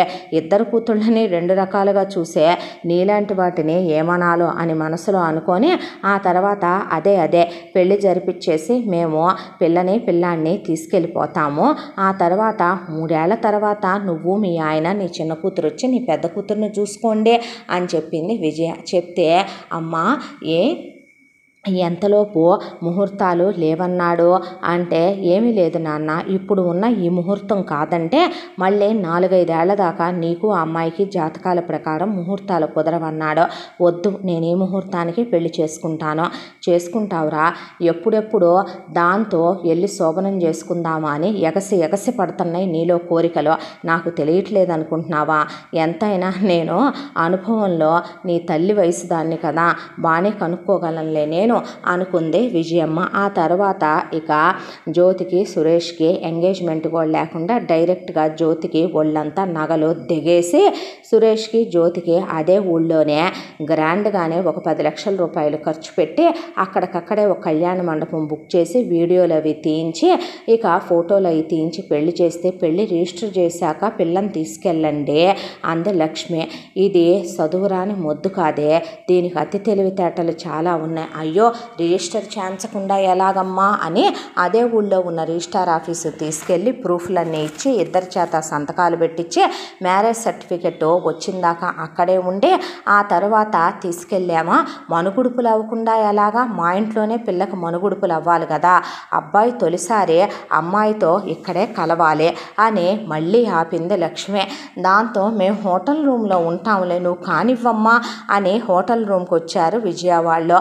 ఏంటమ్మా వీళ్ళు అంటే, అలాగా అయ్యే లో క్లాసీ, అర్థం కాల, అలాంటి వాటికి చాలా ఉంటాయి దినకంత్రి తెలివితేటలో. వాడు దాంతో పక్క పంచుకుంటే దాని కూతుర్ని వదిలేయకుండా అతుక్కొని ఉంటాడు, ఆ మోజులో పడితే అనేది దాని తీరి. మళ్ళీ చెప్పమ్మా అంది కీర్తన. అవునమ్మా, అదే ఆలోచించేదే. మరి నా మొగుడు విషయంలో నువ్వు అలాంటివి చెప్పవే, నీ మొగుడు బంగారం గదే, అలాంటోడి గురించి ఆలోచించేదే ఉంది. నువ్వున్నా లేకపోయినా నీ మొగుడు నిన్ను తప్ప, మహా అయితే వ్యాపారాన్ని తప్ప, నీ కూతురుని తప్ప కల్లో కూడా ఇంకొక ఆడదాన్ని ఆలోచించేంత నువ్వు ఇస్తావు, అంత ఉంది నా అల్లుడికి అంది విజయమ్మ. అన్న తర్వాత ఇక కూతురికి అల్లుడికి సున్నుండలని, నేతిగారులని, లడ్లని, అయ్యని ఇయ్యని వండిపెట్టి మాట మాత్రమైనా దీప ఫోన్ చేసినా సరే దీపకి మాట అయినా చెప్పలేదు, బామ్మ వాళ్ళకి చెప్పలేదు. చెప్పకుండా జ్యోతికి సురేష్కి పెళ్లి జరిపించేసి శోభనాలు కూడా చేయించే, మొగుడికి ఏది కావాలంటే అది అర్పించాలి, మొగుళ్ళు నువ్వు కలిసిపోవాలి, అర్థమవుతుందా అని చెప్పి లక్ష్మి కూతురికి అల్లుడికి శోభనాలు జరిపించిన తర్వాత ఇక ఏడుపులు లంకించుకున్నారు. మా పిల్లని కాలు కింద పెట్టకుండా పెంచాం, మా పిల్లని గుండెల మీద నడిపించాం, మా పిల్లకి అమాయకురాలు, నోట్లో ఏలు పెడితే కొరకలేదు, లోక జ్ఞానం లేని పిల్లయ్యా, అన్నీ నువ్వే చూసుకోవాలి, ఇక ప్రతిరోజు అమ్మాయి మీద చెయ్యయ్యా, అమ్మాయిని పొస్తుంచు మాకు, నువ్వు పొస్తుండ మాకు, కూతుర్ని పక్కకు పిలిచి అబ్బాయితో పాటు కలిసి స్నానం చేయాలి, అబ్బాయికి స్నానం చేయించాలి, అబ్బాయి ఒక మాటన్నా పట్టించుకోకూడదు, మాటన్న దాకా తెచ్చుకోకూడదు, ఆఫీసు నుంచి వచ్చేసరికి నువ్వు రెడీ అయి ఉండాలి, రాగానే పడగ్గ తలుపులు తీమాకు, ఆడ పనోళ్ళు ఉన్నారంట, అసలు రోజులో ఎంత ఎక్కువ టైమో నువ్వు పడగదిలో గడపగలిగితే అంత మంచిదే, వెంటనే నువ్వు పిల్లల్ని కనెయ్యి, అబ్బాయిని కట్టేసుకోవటం తెలియాలి, ఆకట్టుకోవటం తెలియాలి, అంత సొమ్ముందనంగానే సరికాదు, సొమ్ముని అనుభవించడం చేత కావాలి, సుఖపట్టడం చేత కావాలి, ఇక నువ్వు ఇప్పుడు దాకా దరిద్రాన్ని అనుభవించావు, సిరి నిన్ను ఒక్కసారి తంతే బూరెల బుట్లో పడ్డట్టు పడ్డావని ఊళ్ళో వాళ్ళందరూ ఇక ఏడవలేక నవ్వుతున్నారు, నీ జీవితాన్ని నువ్వు అష్టైశ్వర్యాలతో అనుభవించని చెప్పాక రామ్మ వచ్చి కారెక్కు అన్నీ ఇక తీసుకొని వీళ్ళు సిటీకి బయలుదేరి వచ్చారు. సిటీకి బయలుదేరి రాగానే ఇక ఇంటికి ఆడపిల్ల కాబట్టి కీర్తనే హారతిచ్చి లోపలికి రమ్మనమని ఇద్దరిని పేర్లు అడిగి లోపలికి వచ్చాక జ్యోతి చేత దీపం వెలిగించారు. దీపం వెలిగించిన తర్వాత వెళ్ళి స్వీట్ చేయమ్మా అని చేసిన తర్వాత ఇంటికి వచ్చిన కొత్త కోడలికి కానుకలు ఇస్తారు కాబట్టి అత్తింటి వాళ్ళు విజయేశ్వరి నెక్లెస్ ఇచ్చింది, కరుణాకర్రావు గాజులు ఇచ్చాడు. కీర్తన భర్త ప్రదీప్ అక్కడికి వచ్చి అదేంటి నాకు చెప్పలేదు పెళ్ళనే, ఇప్పుడు చెప్పాంగా అంది కీర్తన.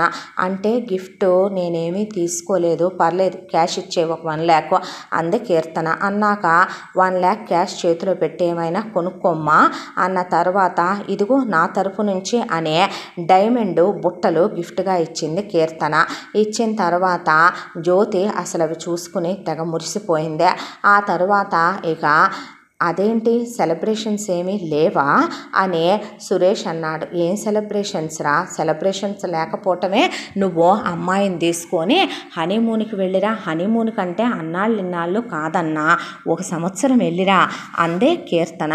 1 సంవత్సరం వెళతారేంటే హనీమూన్కి ఎవరైనా అన్నాడు సురేష్. ఇక చాలు, అలసిపోయాను అని నాకు కంప్లీట్గా మోజు తీరిపోయింది.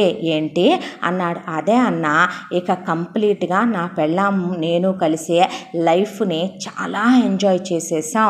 అన్నంత లైఫ్ని ఎంజాయ్ చేయండి, వెంటనే పిల్లల్ని కనమాకండి, మన ఫ్యామిలీ డాక్టర్ దగ్గరికి వెళ్ళి మీకు ఒక 1 ఇయర్ పిల్లలు పుట్టకుండా ప్రికాషన్ తీసుకొని మరీ వెళ్ళండి. అది కాదే బిజినెస్ నేను చూసుకుంటాను లేరా. అది కాదు డాడీ, పర్లేదు లేరా, వెళ్ళిరా, లైఫ్లో మళ్ళీ ఇలాంటి మూమెంట్స్ వస్తాయో.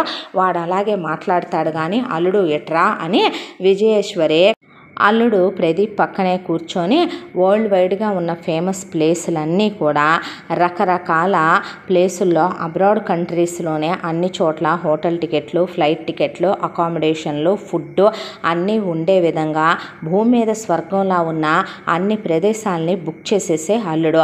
అలాగే అంటాడు నా పెద్ద కొడుకు, వాడు జీవితంలో అన్ని సుఖాలని అనుభవించాలి. ఇప్పటికే నా బిడ్డ పెళ్లి చేసుకోవటం ఆలస్యం అయిపోయింది అంటే అమ్మా అన్నాడు సురేష్. అంటే అవునరా, నువ్వంటే ఎంత ప్రేమో నాకు నీకు తెలీదా అనేసింది విజయ. అన్న తర్వాత వీళ్ళు నవ్వుకుంటూ ఉండగానే అప్పుడే ఎంటెక్ కంప్లీట్ చేసుకొని చాలా పెద్ద యూనివర్సిటీలో పాస్ అవుట్ అయ్యి లైఫ్ని ఒక రేంజ్లో ఎంజాయ్ చేస్తున్న విజయమ్మ కొడుకు సిద్ధార్థ అక్కడికి వచ్చాడు. కొడుకు వచ్చి రావటంతోనే కొడుకు హారతిచ్చి ఏంటి నాన్న చిక్కిపోయావు అనే అమ్మ, నాన్న, అక్క కలిసి వెళ్ళి సిద్ధార్థని కౌగిలించుకొని ముద్దుల వర్షం కురిపించారు. నాకేమైంది, నేను బ్రహ్మాండంగా ఉంటే. అవును తనెవరు ఏంట్రా అన్నా, ఏంటి కొంచెం బ్లష్ అవుతున్నావు, మెరిసిపోతుంది మొహం అంటే వాడి పెళ్ళాంరా, వాడికి పెళ్ళయింది అంది విజయమ్మ. అదేంటమ్మా మాట మాత్రమైనా నాకు చెప్పలేదు, ఏరా అంత ఎమర్జెన్సీగా పెళ్లి చేసుకున్నావేంటి?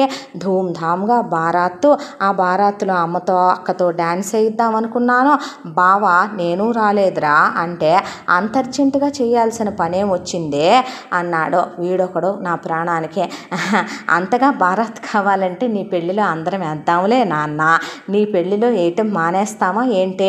అన్న పెళ్ళి చేయాలన్న దానికన్నా డబల్ ధూమ్ధామ్గా నీ చేద్దాం. ఏమైంది ఇప్పుడు, ఏం కొంపలారిపోయినాయి అంటావు? అన్నయ్యకి జాతకంలో వదినికి దోషాలున్నాయి, దాంతో గబగబా పెళ్లి చేయాల్సి వచ్చిందమ్మా, దాంతోనే అలా చేసేసావురా అన్న తర్వాత నువ్వేంటో నీ చాదస్తాలేంటో అన్నాడు సిద్ధార్థ. రాగానే కొడుకుని లాన్లో కూర్చోబెట్టి కొడుక్కి అమ్మ, నాన్న, అక్క కలిసి నలుగులేసి ఆ తర్వాత కొడుక్కి అభ్యంగన స్నానాలు చేయించి అయిపోయిన తర్వాత డైనింగ్ టేబుల్ నిండా ఒక 500 వెరైటీలు నింపించేసింది విజయేశ్వరి. నింపించేస్తే అమ్మ గోదావరి అల్లుళ్ళని అత్తగారోళ్ళు అలా చూస్తారు ఇలా చూస్తారు అని చెప్పి చాలా రకాల ఐటమ్స్ ఈ మధ్య వైరల్ అవుతున్నాయి షార్ట్స్లో పెట్టే. కానీ అమ్మగా నువ్వు నాకు వండి పెట్టే వైరల్ అవ్వట్లా చూసావే, నేను వీడియో తీసి పెడితే పోద్దమ్మా నీ గురించే మరే అంది విజయమ్మ. అని ఇత్తిను అత్తిను అంటే అమ్మ మీరు నన్ను వేసిన హాస్టల్లో నేనేం తింటలేదే అన్నాడు. అంటే అమ్మ చేతి చలవ వస్తుందేంట్రా, అమ్మ పెట్టినట్టు పెడతారేంట్రా, అక్క పెట్టినట్టు పెడతారేంట్రా, నా తమ్ముడు అయితే నువ్వు తిను నాన్న అని ఒకవైపున కరుణాకర్రావు, ఒకవైపున విజయ, ఒకవైపున కీర్తన పెడుతుంటే నా పొట్ట నిండిపోయింది. దిష్టి తగులుద్ది నాన్న, ఆ మాట అనకూడదయ్యా అని బంగారు పళ్ళెంతో కొడుక్కి దిష్టి తీసి పోసుకొని ఆ తర్వాత వాట్సాప్ బ్రో ఏం చేద్దాం అనుకుంటున్నావు, నెక్స్ట్ లైఫ్ని ఎలా ఎంజాయ్ చేయబోతున్నావు, వాడు హనీమూన్కి పోతున్నాళ్లే కానీ మరి నీ సంగతి ఏంటి నాన్న అన్నాడు కరుణాకర్రావు. నేనా లైఫ్ని కొన్నాళ్ళు ఎంజాయ్ చేద్దాం అనుకుంటున్నాను నాన్న, ఎడ్యుకేషన్ అయిపోయింది కదా అన్న తర్వాత చెయ్యమ్మా నీకు ఎలా నచ్చితే అలా చే, ఎంత కావాలి నాన్న అని అడిగితే నువ్వు ఇచ్చిన అన్లిమిటెడ్ కార్డ్ నా దగ్గరే ఉందిగా డాడీ, అది చాలా చాలకపోతే ఇంకా ఇచ్చేనా అన్నాడు కరుణాకర్రావు. చాలు డాడీ అన్నాక సిద్ధార్థ బయటికి వెళ్ళాడు. బయటికి వెళ్ళి వదిన కోసం డైమండ్ నెక్లెస్ తీసుకొచ్చిచ్చి వదిన అన్న తర్వాత అంది జ్యోతి. ఏంటో పర్వాలేదు, నువ్వు మరీ టూ సాఫ్ట్గా ఉన్నావు, మరీ అంత టూ సాఫ్ట్గా ఉండకూడదేమో, అన్న సూపర్ ఫాస్ట్ కదా, కొంచెం మాట రావాలి నోట్లో నుంచి బయటికి.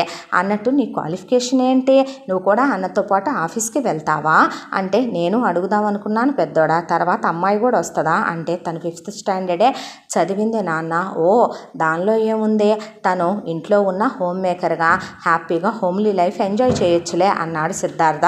వీడొకడు ప్రతి దాంట్లో దూరిపోతాడు నా ప్రాణానికి అనుకుంది విజయమ్మ. అన్న తర్వాత తీసుకోవదినా నచ్చిందా అంటే, చాలా బాగుంది అన్న తరువాత ఇక హ్యాపీ మ్యారేడ్ లైఫ్ రా, ఎంతకీ ఎన్నాళ్ళు వెళ్తున్నారు హనీమూన్కి, వాళ్ళు 1 year వెళ్తున్నారులే కానీ నువ్వేదో ఎంజాయ్మెంట్లు అన్నావు నాన్న, బట్టలు సర్దిచ్చేది అంది విజయ. అంటే ఆ మమ్మీ నాకు 4 trolleys కావాలి, అలాగే సర్దిచ్చేస్తా ఉండు నీకు కావలసినవన్నీ అని పని వాళ్ళని పురమాయించి చిటికేసి మొత్తం సర్దిచ్చేయించింది. సర్దిచ్చేయించిన తర్వాత bye daddy, bye mummy, bye అక్క, బాయ్ బావా అన్న, బాయ్ రా వదిన వస్తాను అని సిద్ధార్థ్ వెళ్ళిపోయాడు. జ్యోతి ఆనందానికి పట్టపగ్గా లేవో, అసలు మొగుడు తను ఒక్క క్షణం విడవట్ల, పద్దాక పడగదిలోనే. ఒకవైపున అత్తగారు అదమ్మా ఇదమ్మా, అత్తిను ఇత్తిను, అత్తాగు ఇత్తాగు అని ఆడపడుచు వదిన ఇది తిను అది తిను అని ప్రాణం తీస్తుంటే, ప్రదీపు అసలు అమ్మ అలా ఇలా అని ఎంతో ప్రేమగా మాట్లాడుతూ, మామగారు మాట్లాడుతూ, మరిది వచ్చి పలకరిచ్చి అందరూ ఖరీదైన గిఫ్ట్లు ఇచ్చే, ఇక మొగుడుతో తను హనీమూన్కి ప్రపంచమంతా తిరిగి చూడటానికి సంవత్సరం వెళుతుంది. ఇల్లంతా నౌకర్లు చాకర్లు, ఇంటి ముందు దాదాపు 10 కార్లు, ఇంట్లో బోల్డ్ అంతమంది పనోళ్ళు, ఇక ఇల్లంతా ఏసీ, బెడ్రూమ్ అయితే ఇంద్రభవనంలా ఉంది. అసలు ఇల్లు ఒక పెద్ద రాజుల ప్యాలెస్ లానే ఉంది. కల్లో కూడా ఊహించినంత జీవితం అని పుట్టింటికి ఫోన్ చేసి అమ్మా నాన్నలకి చెప్పుకుంటే, అంతకన్నా కావలసిందేముందమ్మా అని నువ్వు హ్యాపీగా నీ లైఫ్ని ఎంజాయ్ చెయ్యి అని చెప్పింది లక్ష్మి.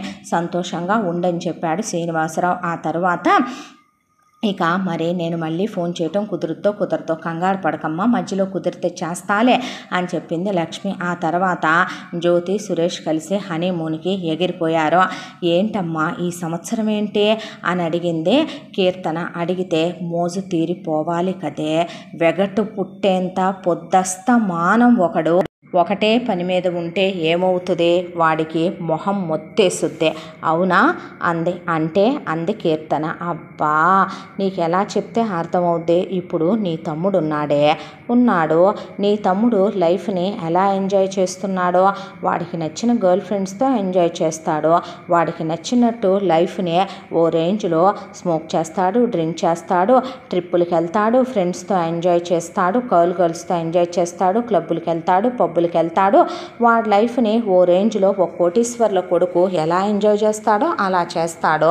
అలాంటి నీ తమ్ముడికి రోజు ఒకేలాంటి లైఫ్ అంటే, నీ తమ్ముడిని కాలేజీలోనే ఉండు చదువుకో అంటే నీ తమ్ముడు బోర్ ఫీల్ అవుతాడని నువ్వు అన్నావా లేదా, వాడికేం కర్మ అలా ఉండటానికి అన్న తర్వాత, మరే అలాగే నీకు స్వీట్లు అంటే ఇష్టం, రోజు నేను నీకు పొద్దున సాయంత్రం మధ్యాహ్నం స్వీట్లే పెట్టాననుకో తింటావా నువ్వు, ఎగటేస్తుందిగా అమ్మా కదా.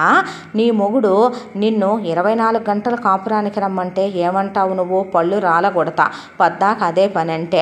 చూసావా, పెళ్ళయ్యి నీ మొగుడితో సంతోషంగా కాపురం చేసుకుంటూ ఒక బిడ్డన కన్నా నువ్వు నీ పిల్లని నీ మొగుడు దగ్గరే వదిలేసి నీ మొగుడిని కూతుర్ని పంపించేసావు ఇప్పుడు మాతో మాట్లాడాలనే.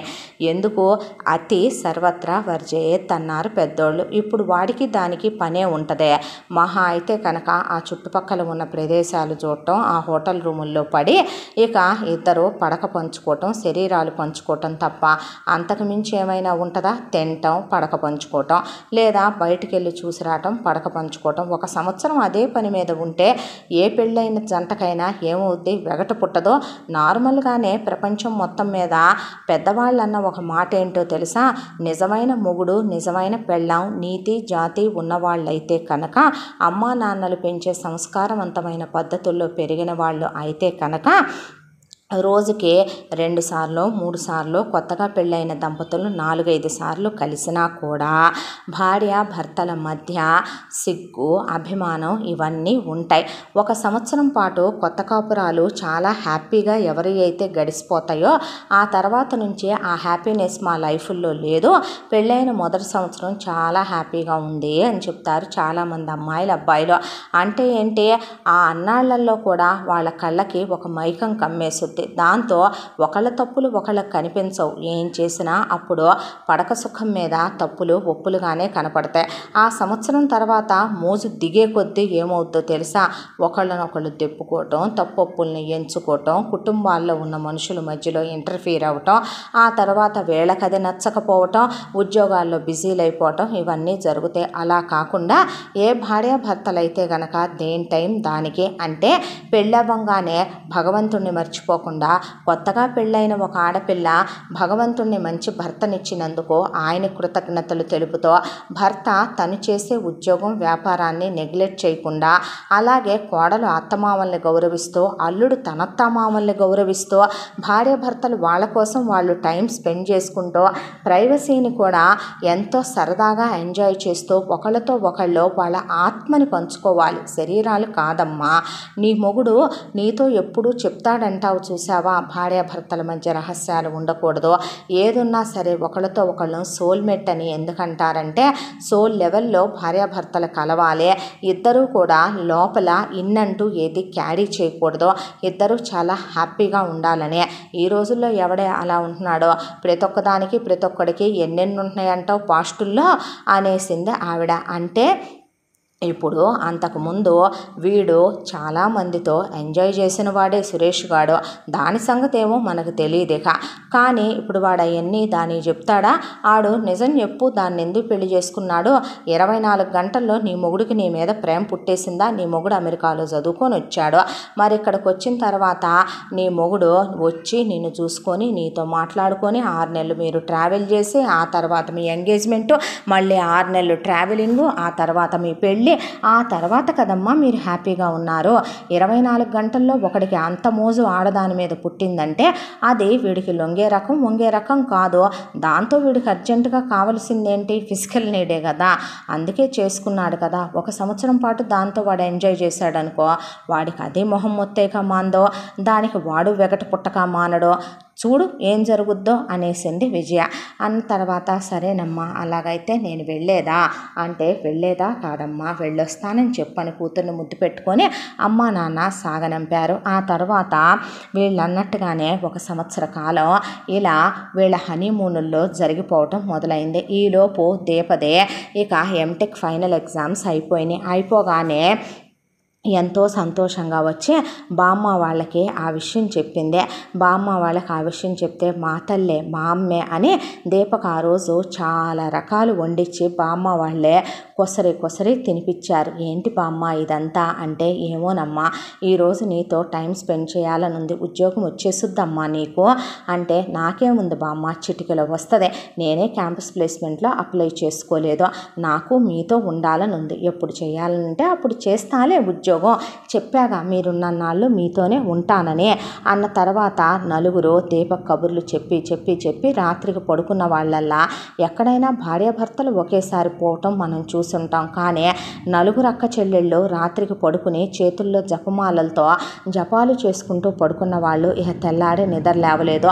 దీప బామ్మల్ని వాకింగ్కి తీసుకెళ్దామని నిద్ర లేపితే నలుగురు ఒళ్ళు చల్లబడిపోయి చేతులు వదిలేశారు. దీప పేగులు తెగిపోయేలా వెక్కి ఏడ్చి లాయర్ గారికి కబురు పెట్టింది. ఆయన వచ్చి వీళ్ళ నలుగురు పిల్లలకి ఫారెన్ ఫోన్లు చేస్తే, ఇంతకీ మాకేమొచ్చుద్ది, మేము అక్కడికి రావటం వల్ల యూజ్ ఏమైనా ఉందా, ప్రాపర్టీ ఏమైనా వస్తుందా అని అడిగితే, లేదు బాబు వాళ్ళు ఏదైతే ఉందో అది వాళ్ళు పెంచిన పిల్ల వాళ్ళని చూసిన పిల్లకే రాసేశారు, ఇంకా మేమొచ్చి ఉపయోగం ఏముంది, ఎవరికి రాసుకున్నారో దాంతోనే కానిచ్చేసేయండి, ఆ క్రిమేషన్లు కూడా మాకు ఫోన్లు కూడా చేయొద్దు, అస్థికలు కలపడానికి కూడా మేము రాము అన్నాక లాయర్ గారు దీప దీపని దగ్గరికి తీసుకుని దీపతోనే బామ్మలకి తలకొరివి పెట్టించి ఆస్తికలు తీసుకెళ్ళి కాశీలో గైలో కలిపించి ఆ తర్వాత వాళ్ళకి పెద్ద కర్మలు చేయించి అన్నదానాలు, భూదానాలు, గోదానాలు, వస్త్రదానాలు, సువర్ణ దానాలు వాళ్ళే దాచుకున్నారు. వాళ్ళ కాటి ఖర్చులకు డబ్బులు అవన్నీ పెట్టి గ్రాండ్గా జరిపించి 4 పెద్ద ఫోటోలు అదే ఇంట్లో తగిలిస్తే దీప మాత్రం బామ్మల మీద పడి తెగ ఏడిసిందే.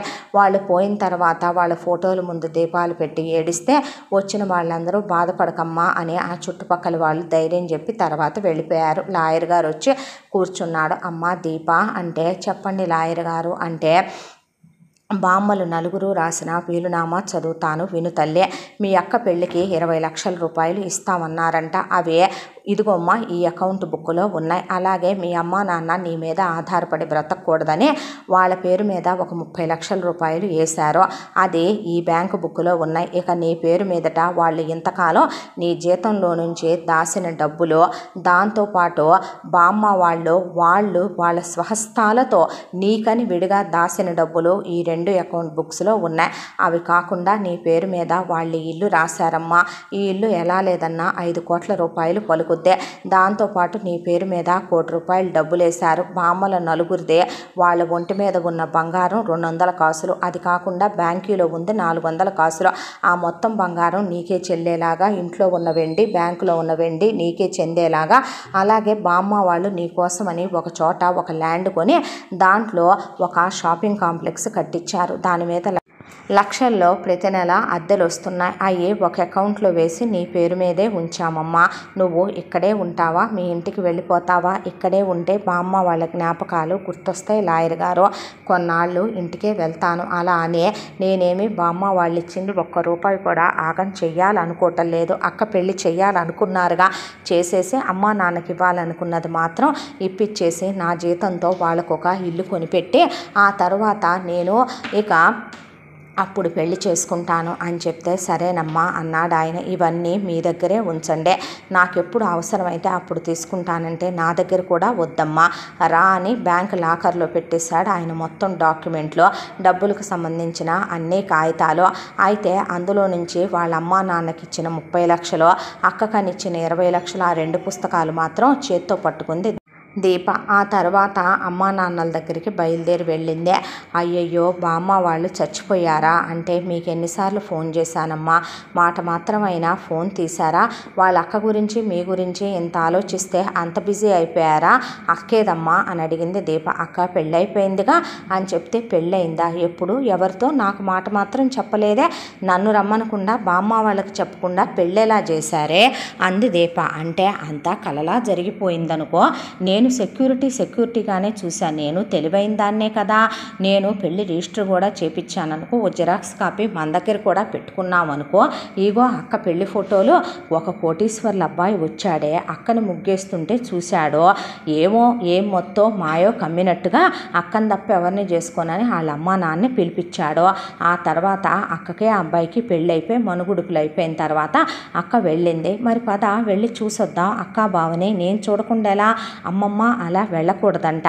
అక్క నువ్వు కమల పిల్లలుగా పుట్టడం వల్ల, మీరు పుట్టినప్పుడే దోషం ఉండటం వల్ల, 5 నిమిషాలు గ్యాప్తో పుట్టడం వల్ల నువ్వు అక్క పెళ్ళి చూడకూడదన్నారు. అందుకే మేము నీకు ఫోన్ చేయలేదు. ఇలాంటివి కూడా ఉంటాయా?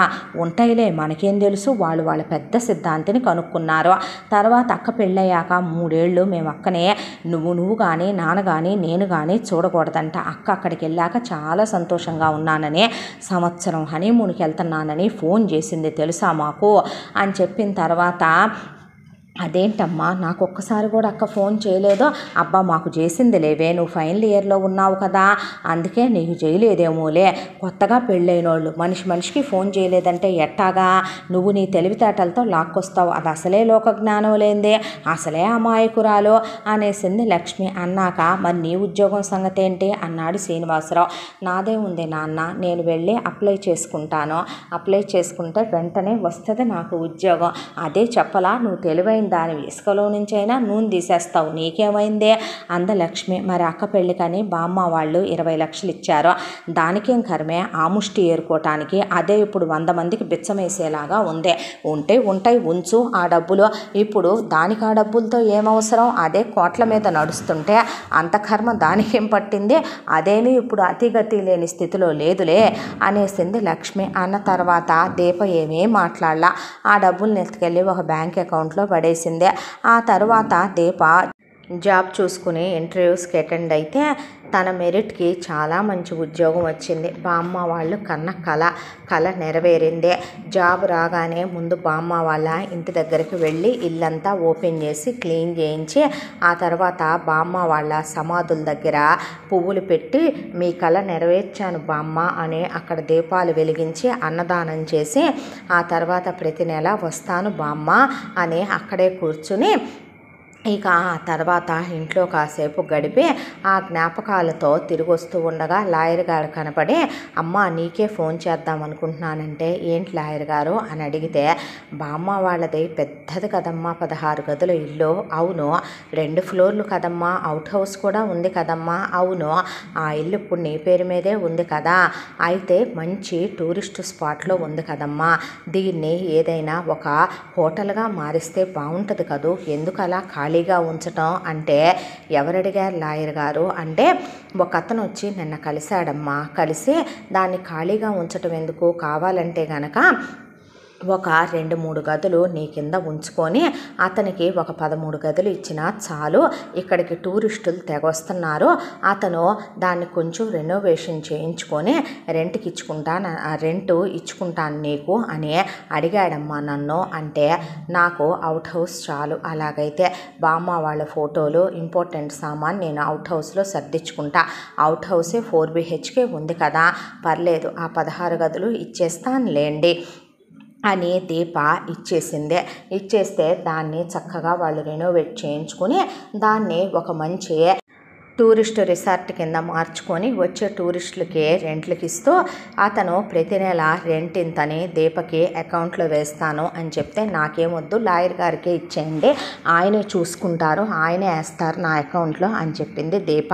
ఆ తర్వాత దీప తిరిగి వచ్చి ఈ విషయాలేవి ఇంట్లో చెప్పాలనిపించలేదు కూడా. సరే అని చెప్పి ఉద్యోగానికి వెళ్ళి రావటం మొదలుపెట్టింది. తన జీతం బాగా వస్తోంది. స్కూటీ కొనుక్కుంది, స్కూటీ మీదే వెళ్ళొస్తోంది. బామ్మ వాళ్ళకి ఉన్న 2 కార్లు కూడా అక్కడే నీట్గా బాగు చేయించి షెడ్లో పెట్టి క్లోజ్ చేయించి వచ్చింది తప్ప ఆ కార్లు కూడా ఇక్కడికి తీసుకురాలేదు. ఆల్రెడీ సంవత్సరం అయిపోయింది హనీమూన్కి వెళ్ళి జ్యోతి సురేష్ ఏమంటా అందో కానీ విజయ నిజంగానే ఇక భార్యాభర్తల బంధం అంటేనే, ఓపెన్గా చెప్పాలంటే సెక్స్ అంటేనే వెగటు పుట్టేంత, మొగుడు పెళ్ళాలు ఇద్దరు పొద్దస్తమానం వెళ్ళిన దగ్గర నుంచే ఇక అదే పనిగా పెట్టుకునే, ఇక అది తప్ప వేరే పనే లేనట్టు తినటం పడక గదిలో గడపటం, తినటం పడక గదిలో గడపటం, కనీసం సైట్ సీయింగ్లకు కూడా వెళ్ళలేదు ఇద్దరు. ఆ తర్వాత ఇక తిరిగి వచ్చేసరికి కీర్తన కూడా పాపను మొగుడు దగ్గర వదిలిపెట్టి ఇక్కడికి వచ్చింది. ఏ అన్నయ్య బాగా ఎంజాయ్ చేశారా? బాగా, ఎంతంటే చిరాకు వచ్చేంత, ఇక మొహం మొత్తేసేంత, వెగటు పుట్టేంత అన్నాడు సురేష్. అబ్బో, ఇక అసలు పద్దాకా అదే ధ్యాస అయిపోయింది కదా, చిరాకు వచ్చేసింది అంది జ్యోతి. అవునా, మరి అంత ఎంజాయ్ చేశారా అని అడిగింది కీర్తన. ఆ తర్వాత వెళ్ళమ్మా, వెళ్ళి మీరు ఫ్రెష్ అవ్వండి. ఏరా మీకు ఆఫీస్కి వస్తావా? వచ్చేస్తాను డాడీ, ఇంకా నాకు విసుగ్గానే ఉంది అన్న తర్వాత ఇక నెక్స్ట్ డే నుంచి సురేష్ ఆఫీస్కి వెళ్ళి రావటం, జ్యోతి ఇంట్లోనే ఉండటం. ఇంట్లో ఉన్న జ్యోతి అసలు ఎవరితోనూ కలవటం, మాట్లాడటం అలాంటివి ఏం ఉండవు. మొగుడు వెళ్ళిన దగ్గర నుంచి పడక గదిలోనే ఉంటుంది. పని వాళ్ళకి ఫోన్లు చేసే పైన నుంచి కింద వంటగదిలోకి జ్యూసులు తెప్పించుకోవటం, వాళ్ళమ్మ లైఫ్ ఎంజాయ్ చేయమందని డ్రై ఫ్రూట్స్, నట్స్, ఐస్ క్రీములు అలాంటి జ్యూసులు తెప్పించుకొని తాగటం. ఇక మొగుడు వచ్చేసరికి రెడీగా ఉండటం, మొగుడు రాగానే డోర్లు మూసేయటం, మళ్ళీ తెల్లారికి డోర్లు తీయటం, భోజనాలు కూడా పైకే పంపించమని మొగుడు చేత కింద కిచెన్కి ఫోన్లు చేయించేదే. ఒక్కోసారి ఇద్దరు బట్టలు లేకుండా ఉన్నాము మేము, బయట గుమ్మం ముందు పెట్టేసి తర్వాత తీసుకుంటామని వంటమ్మాయికి చెప్తే ఆ అమ్మాయి అక్కడే పెట్టి వచ్చేసేదే. దాంతో ఇక ఆ తర్వాత వాళ్ళు లోపలికి తీసుకెళ్ళి ఆ ఫుడ్డును తినేవాళ్ళు. చూసావమ్మా ఎలా తయారవుతారో మనుషులు అంది కీర్తన. మంచిదే కదే అంటూ ఉండగా ఇక జ్యోతి ఒక రోజున ప్రెగ్నెన్సీ స్ట్రిప్స్ తెప్పించుకుంది ఇంట్లో ఉన్న పనమ్మాయితో. తెప్పించుకొని చెక్ చేసుకుని 4 చెక్ చేసుకుని తను ప్రెగ్నెంట్ అయ్యాననే విషయం చెప్తే సురేష్ వెంటనే హాస్పిటల్ తీసుకెళ్ళి చెక్ చేయించితే తనకి 3rd month ప్రెగ్నెంట్ అని, కడుపులో దట్టు ట్విన్స్ ఉన్నారని డాక్టర్ చెప్పిన తర్వాత ఇక ఇంటికి వచ్చాక అందరికీ చెప్పాడు ఆ విషయం. సంతోషం అన్నారు విజయ, కరుణాకర్రావు. అసలు చాలా హ్యాపీగా ఉందన్న అంది కీర్తన. అన్న తర్వాత గదిలోకి వెళ్ళిపోయారు. ఒరే, కమలలు ఉంటే మొగుడు పెళ్ళాలు కలవకూడదంటారు. నేను అలాంటివి పట్టించుకోను అత్తయ్య. మా అమ్మ మేము కడుపులో ఉండంగా కూడా 9వ నెల వరకు మా అమ్మ నాన్న సంసారం చేసుకున్నారంట. ఇలాంటి ఏమీ నమ్మొద్దని మా అమ్మ నాకు నిన్నే ఫోన్లో చెప్పింది అనేసి జ్యోతి మల్లెపూలు తెమ్మన్నాను తెచ్చావా అని అడిగి పనమ్మాయితో తల్లో పెట్టించుకొని వెళ్ళిపోయింది. ఇదెక్కడ గొడవే అంది కీర్తన. మంచిదేగా అనేసింది విజయ. ఆ తర్వాత వాళ్ళు వెళ్ళిపోగానే అమ్మా ఇప్పుడు ఏం చేయబోతున్నావు అని అడిగితే చెప్పాను కదమ్మా కలిసి ఉండటం కష్టం కానీ విడగొట్టడం కష్టమని. అంటే ఎలా విడగొడతావే చూడు దేవుడే చూపిస్తాడు దారి అంటూ ఉండగా తెల్లారేసరికి జ్యోతి అత్తయ్య అంది. ఏంటమ్మా అంది విజయమ్మ. అంటే నాకు మా అమ్మ నాన్నల్ని ఒకసారి చూడాలని ఉంది. అదేంటి ఎప్పుడు నీకు మీ చెల్లిని చూడాలని ఉండదు అని అడిగింది కీర్తన. అయ్యో అలా కాదు అందరినీ చూడాలని ఉంది. అంటేను మరేం చేద్దామమ్మా జాతకాల్లో దోషాలున్నాయన్నారుగా అంటే నేను చూడకూడదా అంటే సరే ఆగు అయితే పంతులు గారికి ఫోన్ చేస్తాను అని చేసి అయితే ఒక పని చెయ్యొచ్చంటమ్మా. అంటే ఏంటి మేమెవరం ఇంట్లో ఉండకూడదంట మీ వాళ్ళు వచ్చే టయానికి ఇక మీ అమ్మని మీ ఆయన్ని మీ అమ్మ చూడకూడదంట. రమ్మను మనం వచ్చి నువ్వు వాళ్ళు చూసుకొని ఇక రాత్రి చంద్రుణ్ణి చూడకుండానే మీ వాళ్ళు వెళ్ళిపోతే ఆ తర్వాత ఆయన వచ్చి శాంతి పూజలు చేస్తాడంట నీ మొగుడికి ఇష్టమై నీ మొగుడు పర్మిషన్ ఇస్తేనే అన్న తరువాత సురేష్ రాగానే చెప్పింది విజయ. అయితే ఇప్పుడు వాళ్ళు వస్తే బేబీకి ఏమీ డేంజర్ కాదా అమ్మా అందులోనూ ట్విన్స్ అంటున్నారు అన్నాడు. అనేసరికి పూజలు చెయ్యొచ్చు అన్నారంటలేరా కడుపుతో ఉన్న పిల్లకి అమ్మా నాన్నల్ని చూసుకోవాలని ఉండదా? పుట్టింటి మీద ప్రేమ ఉండదా? ఏదో జాతకాల్లో దోషాల వల్ల ఇలా జరిగిందే. మన చెల్లి కడుపుతో ఉంటే మనం వెళ్ళి చూసి రాలేదా? మన చెల్లెలు వేరు ఇది వేరు. మన చెల్లికి అలాంటి జాతకాల్లో దోషాలు దరిద్రాలు ఏం లేవు కదమ్మా అన్న తర్వాత సరే ఉన్నోళ్ళందరూ సస్తారంటావా ఏంటి? నువ్వు నీ పిచ్చి చేదస్తాలు ఏంటి నాన్న? అయినా మనం ఎదురు పడకుండా సరిపోద్దులే. కానీ ఇంట్లో మనోళ్ళందరూ ఉంటారు లేరా వాళ్ళకి ఏమన్నా కావాలంటే సపర్యలు చేయటానికి అంది విజయమ్మ. ఆ తర్వాత ఫోన్ చేసి పిలిపించుకోమ్మా అన్నాక జ్యోతి పుట్టింటికి ఫోన్ చేసిందే.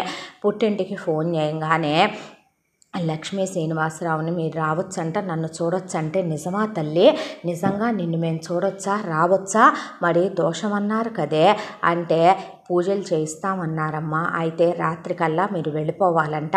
నిన్ను చూస్తే చాలమ్మా కళ్ళారా అని నా కూతురు కడుపుతో ఉంది అనే సంబరంతో దీపక్ కూడా చెప్తే ఎలా ఉన్నావక్క అంటే నాకేమైందే బ్రహ్మాండంగా ఉన్నాను ఇంతకీ నీ సంగతి ఏంటి అంది జ్యోతి. బాగున్నానక్క నాకేమైందే కష్టాలు కొత్త కాదు బాధలు కొత్త కాదు ఇంతకే నిన్నక్కడ హ్యాపీగానే చూసుకుంటున్నారా ఎవరు ఏమీ అంటలేదుగా అనుమానించవచ్చు కానీ మరి ఇంత అనుమానం ఉండకూడదే నా తింటి వాళ్ళకేమైంది నా మొగుడికి ఏమైందే నువ్వు వేలెత్తి చూపించే స్థితిలో ఇక్కడ ఎవరి బ్రతుకులు లేవులే అనేసింది జ్యోతి. మంచిదే కదక్క నువ్వు అలా ఉండటమేగా నాకు కావాలి నువ్వు అమాయకురాలివే మరే నీలాగా దానికి బతక నేర్చిన తెలివితేటలు లేవమ్మోయ్ అంది లక్ష్మి. నిజమే లేమ్మా అంది దీప. అన్న తర్వాత సరే అక్క దగ్గరికి చూడటానికి వెళుతున్నారని ఇక సేమంతమే చేసేవాళ్ళం మరే 20 లక్షలు పెట్టి దాని పెళ్ళి ఎటు చేయమని బామ్మ వాళ్ళు అన్నారు. ఆ డబ్బులు పెట్టి గ్రాండ్గా చేయించేదాన్నే.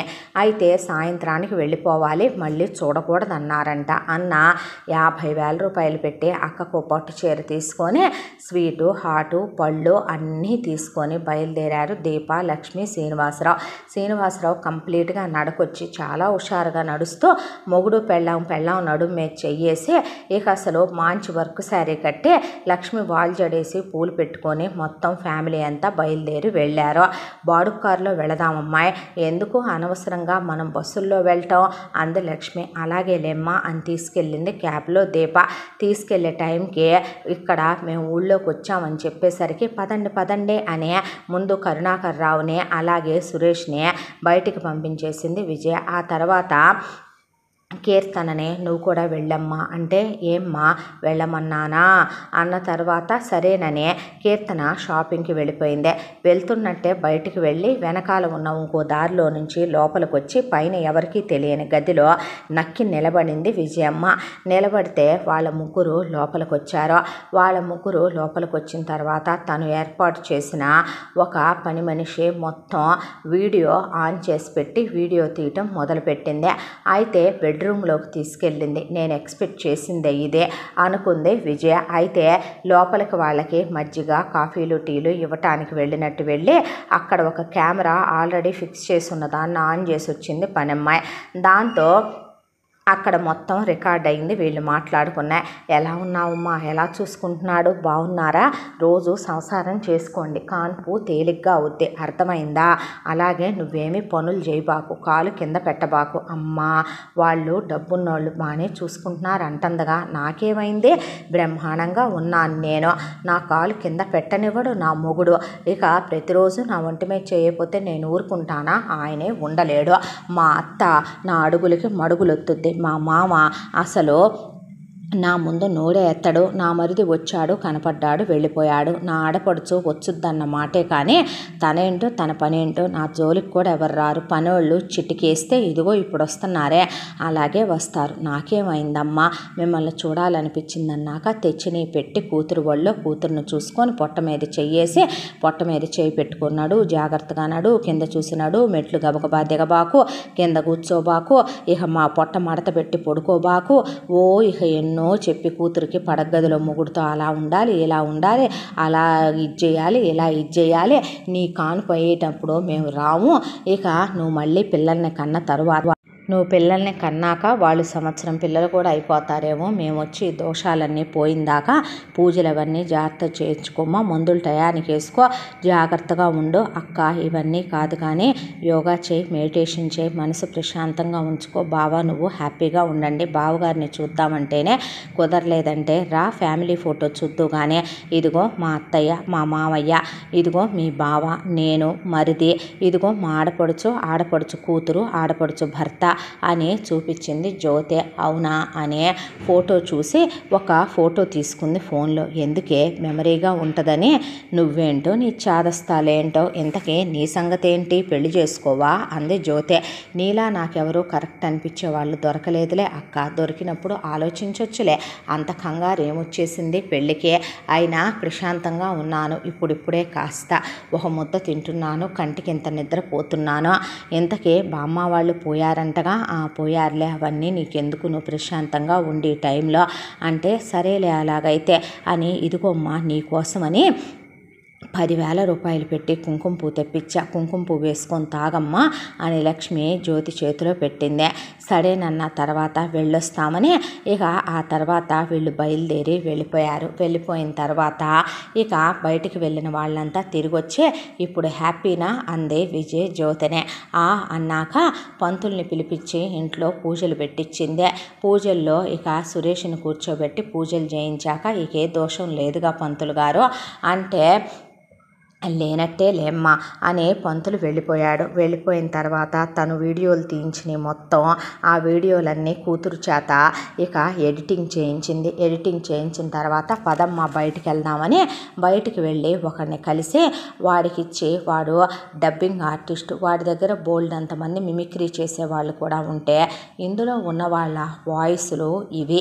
అయితే వీళ్ళ వాయిస్లకి మేము ఇక్కడ డైలాగులు రాసాము చూసావా, అలా చాలా న్యాచురల్గా నువ్వు మేము చెప్పినట్టు అందులో యాజ్ ఇట్ ఈజ్గా నువ్వు అవన్నీ రికార్డ్ చేసి మాకు ఇవ్వాలి ఆ వీడియో అంటే అలాగే నన్నాక వాడి ముఖాన ఒక 10 లక్షల డబ్బులు పడేసి అంతవరకు ఆ వీడియో చేయించుకొని వచ్చిన తర్వాత ఒక ఫోన్ తీసుకుంది విజయ. అదే వాళ్ళ ఇంట్లో ఉన్న పనమ్మాయి ఫోను. ఆ ఫోన్లో నుంచి ఆఫీసులో ఉన్నాడు సురేష్కి ఆ వీడియో పంపించింది. ఆ వీడియో పంపించంగానే అమ్మా ఇది చూసి వాడు నమ్ముతాడంటావా? నమ్ముతాడే. ఎలాంటి వాడైనా సరే ఒకటి గుర్తుపెట్టుకో, పవిత్రంగా ప్రేమించే మగాడు తప్ప 1,00,000 కారణాలు ఎదురుగా కనపడుతున్నా కూడా పెళ్ళం వేరే వాడి పక్కలో ఉన్నా కూడా అనుమానించని మగాళ్ళు ఎంతమందో తెలుసా? 1,000,000 10 మంది ఉంటారేమో. కానీ మిగతా ఎదవలందరికీ పక్కింటోడితో మాట్లాడినా, ఎదురింటోడితో మాట్లాడినా, అన్నవరస అయ్యేవాడితో మాట్లాడినా, కాసేపు కూర్చొని తండ్రితో తమ్ముడితో మాట్లాడినా అనుమానపడే ఎదవలే ఎక్కువ మందే. అందరూ నీ మొగుళ్ళ నా మొగుళ్ళ ఉండర్లే కానీ, నీ తమ్ముళ్ళ అసలు ఉండర్లే కానీ చూడు ఏం జరుగుద్దో అంటే ఇప్పుడు వాడు నమ్ముతాడంటావా? ఆయన పని మనిషి దాంట్లో నుంచి ఎందుకు పెట్టావమ్మా? వాడు తిప్పి కాల్ చేస్తే వస్తే నమ్మకపోతే ఆ పనమ్మాయి ఆల్రెడీ మానేసిందే. దానికి లైఫ్ సెటిల్మెంట్ చేసి పంపించా. ఊరు నుంచి వెళ్ళిపోయింది. వెళ్ళేటప్పుడు దాని ఫోన్ నేను తీసుకున్నా. ఇంట్లో ఎంతమంది పనోళ్ళు ఉన్నారో ఎంతమంది మానారో వాడికి తెలుసా? ప్రతి 3 నెలలకోసారి పనోళ్ళను మారుస్తానైతే నేను. వాడంత అబ్జర్వ్ చేస్తాడా ఏంటి? అయినా ఇవన్నీ వాడు ఆ మెసేజ్లు చూసుకున్నాక ఆ వీడియో చూసుకున్నాక ఆలోచించే సిచ్యువేషన్లో ఉండడు. వాడు అది నమ్ముతాడు, నమ్మి వస్తాడు, దాన్ని అనుమానిస్తాడు. జరిగే కథ చూడవే పిచ్చిదానా అంది విజయ. అన్న తర్వాత సురేష్ మెసేజ్ని ఓపెన్ చేశాడు. ఓపెన్ చేస్తే ముందు ఇది చూడండి అని కింద యారో మార్క్ పెట్టి వీడియో పంపించారు.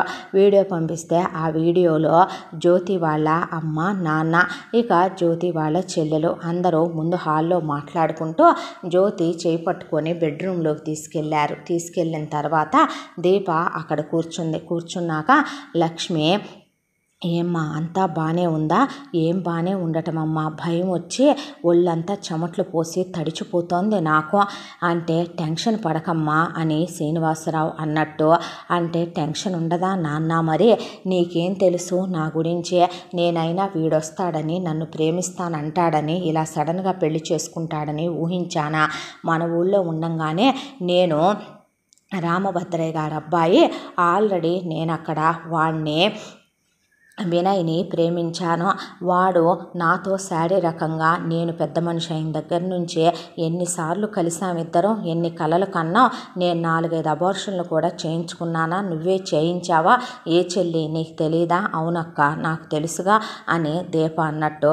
ఆ తర్వాత ఇప్పుడు ఈ కడుపుని ఏం చెయ్యాలి? ఒకరోజు నా మొగుడు అలా ఆఫీస్కి వెళ్ళిన తర్వాత మనసు బాగాలేదని గుడికి వెళ్తున్నానులే అని అబద్ధం చెప్పి వెళ్ళి హోటల్ రూమ్లో వాడితో కలిసి వచ్చాను. వాడి గొడవ మామూలు గొడవ కాదు. ఆ రోజు 5-6 సార్లు కలిశాడా. నాకు పిల్లలు పుట్టే టైం అనుకుంటాను, అండం రిలీజ్ అయ్యే టైం అనుకుంటాను. ఆ టైంకి నేను ప్రెగ్నెంట్ అయిపోయాను. ఈ కడుపు వీడికొచ్చింది కాదమ్మా, వాడికొచ్చింది. వాడి హార్స్ పవర్ ముందు వీడి మగతనం ఎంత? వాడిని మర్చిపోలేకపోయాను తెలుసా? వాడు తాకంగానే నేను కొవ్వొత్తిలా కడిగిపోయానమ్మా. వాడి అంశాలు కమల పిల్లలై పెరుగుతున్నాయి నా కడుపులో.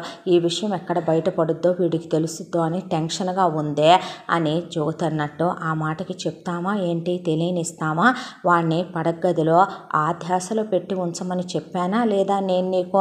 వాడు ఆ ధ్యాసలో ఉండంగా వాడికి నీ కడుపులో ఉన్న పిల్లలు వాడి పిల్లలే అనుకుంటాడు తప్ప వాడికి నీ మీద అనుమానం ఎక్కడొస్తుంది? అనుమానించేంత వాడికే ఉంటే 24 గంటల్లో నీ మీద మోజుపడి పెళ్లి చేసుకొని సంవత్సరం హనీమూన్కి వెళ్ళొస్తాడా? కడుపుతో ఉన్న పెళ్ళంతో కూడా రోజు కలుస్తాడా? పిచ్చిదానా. ఇప్పటికైతే ఈ పిల్లల్ని ఇలా పుట్టేని 3వ కంటికి తెలియకుండా వీడి అకౌంట్లో వేసే సురేష్ గారి అకౌంట్లో. ఆ తర్వాత మళ్ళీ వీడితో కడుపు చేయించుకొని ఒకళ్ళనో ఇద్దరినో కనే అందరికీ వాడే తండ్రి అవుతాడు. వాడింటి పేరే వస్తుంది. దానికి తోడు బోలెడంతా ఆస్తుంది. అలా దొర్లుకుంటూ వెళ్ళిపోవచ్చు. అసలు నేను నీకు వినయ్నే పెళ్లి చేసుకుంటానమ్మా అంటే విన్నావా నా మాట? వాణ్ణి చేసుకుంటే ఏమొస్తుంది? మన్ను మశానం మట్టిగడ్డలా. మనలాంటి వాళ్ళ బ్రతుకులకి ఇలాంటి సంబంధం దొరకటం ఎంత గొప్ప విషయం. అందుకేనమ్మా నువ్వు అన్నావనే డబ్బుందనే ఒకే ఒక్క కారణంతో వీడిని చేసుకున్నా నేను. వాడి మగతనం ముందు, వాడి ప్రేమ ముందు వీడెంత మాసలు, వాడి అందం ముందు వీడి అందం ఎంత అని జ్యోతి అన్నట్టుగా సరిసర్లే జాగ్రత్త, వాడి ముందు బయటపడకు, ఏమీ బయటపడనివ్వకు అని వాళ్ళ అమ్మ నాన్న చెల్లెలు చెప్పినట్టు జాగ్రత్తగా ఉండమన్నట్టు.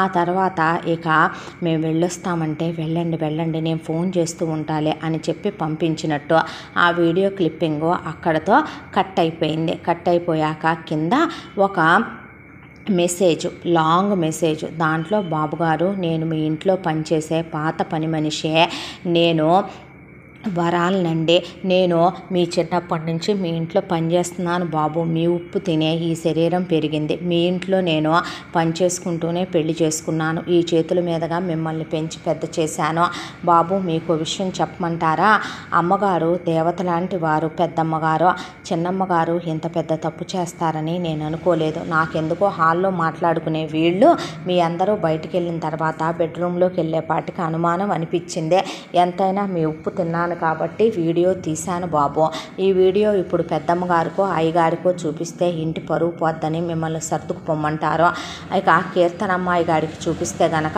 ఇదో పెద్ద విషయం అని నన్ను కొట్టి ఎల్లగొట్టేస్తారు, సిద్ధార్థ్ బాబు తెలిస్తే చంపేస్తాడు, మీ భార్య ఈ తప్పుని ఒప్పుకోకపోవచ్చు కానీ మీ వంశం ఎలాంటిదే, మీ గోత్రం ఎలాంటిదే, మాబోటి వాళ్ళు ఎంతమంది జీవితాలను నిలబెట్టిన వాళ్ళయ్యా మీరు, మీకు ఆ అమ్మాయి కరెక్ట్ కాదు, చివరికి ఇళ్లల్లో పాసి పనులు చేసుకునే మేము కూడా మొగుళ్ళను మోసం చేసి ఒకళ్ళతో కాలు జారి వాళ్ళతో తెచ్చుకున్న కడుపులు మొగుళ్ళ అకౌంట్లో వేసేంత నీతిమాలినతనంగా మాత్రం లేవు బాబు, ఎంత నీతిగా నిజాయితీగా ప్రేమించి అడుక్కు తినే ఆ అమ్మని తీసుకొచ్చి అందలం ఎక్కించి ఆకాశం మీద నడిపిస్తుంటే ఆమె చేయాల్సిన పనులు కాదు, ఎటు ఆ కడుపులో పిల్లల్ని కడిగిచ్చేయించి ఆ తప్పును రూపుమాపైన ఆ అమ్మని ఏలుకోండి బాబు, లేదంటే కనుక మీరు ఏ నిర్ణయం తీసుకున్నా మీ జీవితం గురించి మీ ఇష్టం, కానీ ఆ అమ్మ కడుపులో పిల్లలు మాత్రం మీ పిల్లలు కాదు, ముడిసిపోతున్నారు విజయమ్మ గారు, కీర్తనమ్మ గారు, ఇక కరుణాకర్రావు గారు, పుట్టేదే మనవళ్ళు మనవరాళ్ళని వీళ్ళు, పుట్టేదే మేనల్లుల్లో మేనకోడళ్ళలోనని ఆయమ్మ సీమంతాలు చెయ్యాలని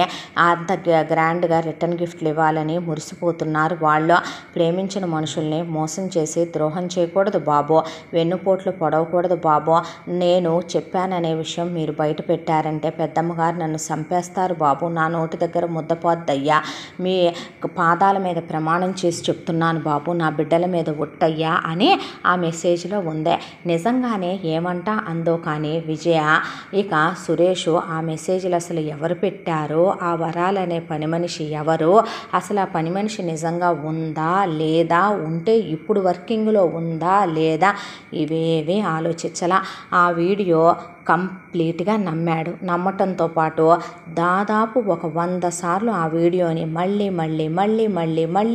ప్లే చేసి ఆపాపి జూమ్ చేసి ప్లే చేసి కంప్లీట్గా విన్నాడు, విన్న తర్వాత ఆలోచించడం మొదలుపెట్టాడు, పెళ్ళైన వెంటనే జ్యోతి వాళ్ళమ్మ మనుగుడుపులంటాం, పద్దాక తన గదిలోకి పెళ్ళాన్ని వెళ్ళమంటాం, పెళ్ళాన్ని తన్ని కలిసి స్నానం చేయమంటాం, సంవత్సరం హనీమూన్కి వెళ్ళినప్పుడు పెళ్ళాన్ని తనతో బజారు దానిలాగా బయట తెగిచ్చే ఎలా ఉంది, ఫస్ట్ నైట్ అనగానే అమ్మాయిలు ఎక్కడైనా కొంచెమైనా సరే హస్బెండ్ ముందు సిగ్గుపడతారో అలాంటివి లేకుండా తను ఎలా మీదకు లాక్కుందే, ఆ తర్వాత సంవత్సర కాలం హనీమూన్కి వెళ్ళినప్పుడు బోర్ కొట్టి విసిగేస్తుంది, పద్దాక రూమ్లో ఉంటే సైట్ సీయింగ్ కన్నా వెళదామంటే నాకు నువ్వు అందించే సుఖంలో స్వర్గం ఉంది, నేను నీకు అందించే సుఖంలో లేదా అని మీదకు లాక్కోవటం, ఆ తర్వాత అమ్మ వాళ్ళతో ఫోన్లో మాట్లాడాలని దూరంగా వెళ్ళి సిగ్నల్స్ రావట్లేదని నాటకాలు ఆడి ఫోన్లో మాట్లాడిందా, ఇదైతే ఇవన్నీ తోడు దొంగలా కేవలం డబ్బుల కోసం నన్ను పెళ్లి చేసుకుందా, ఇదే అంటే దీని కడుపులో పిండాలు నావి కాదు, ఎంత ప్రేమించాను దీన్ని, ఎంత ప్రేమించినందుకు చివరికి ఇది నాకు మిగిల్చింది ఇదన్నమాట, అంటే ఒక ఆడదాన్ని నమ్మి మోసపోయినట్టే అందరి మగాళ్ళలాగే నేను కూడా దీని వెన్నుపోటుకి గురయ్యానన్నమాట అని కోపంతో రగిలిపోతూ ఇంటికి బయలుదేరాడు సురేష్. ఇంతటితో మెట్టినిల్లే కావాలి కథ మొదటి భాగం పూర్తే. ముగింపు భాగంతో మళ్ళీ కలుసుకుందాం. తప్పకుండా మన ఛానల్ని లైక్ చేయండి, షేర్ చేయండి, సబ్స్క్రైబ్ చేయండి, బెల్ ఐకాన్ క్లిక్ చేసి ఆల్ అనే బటన్ని ప్రెస్ చేయడం మర్చిపోకండి. ఈ కథను మనకు అందించిన కథా రచయిత్రే జి యామిని శ్రీనివాస్ గారు. Thank you.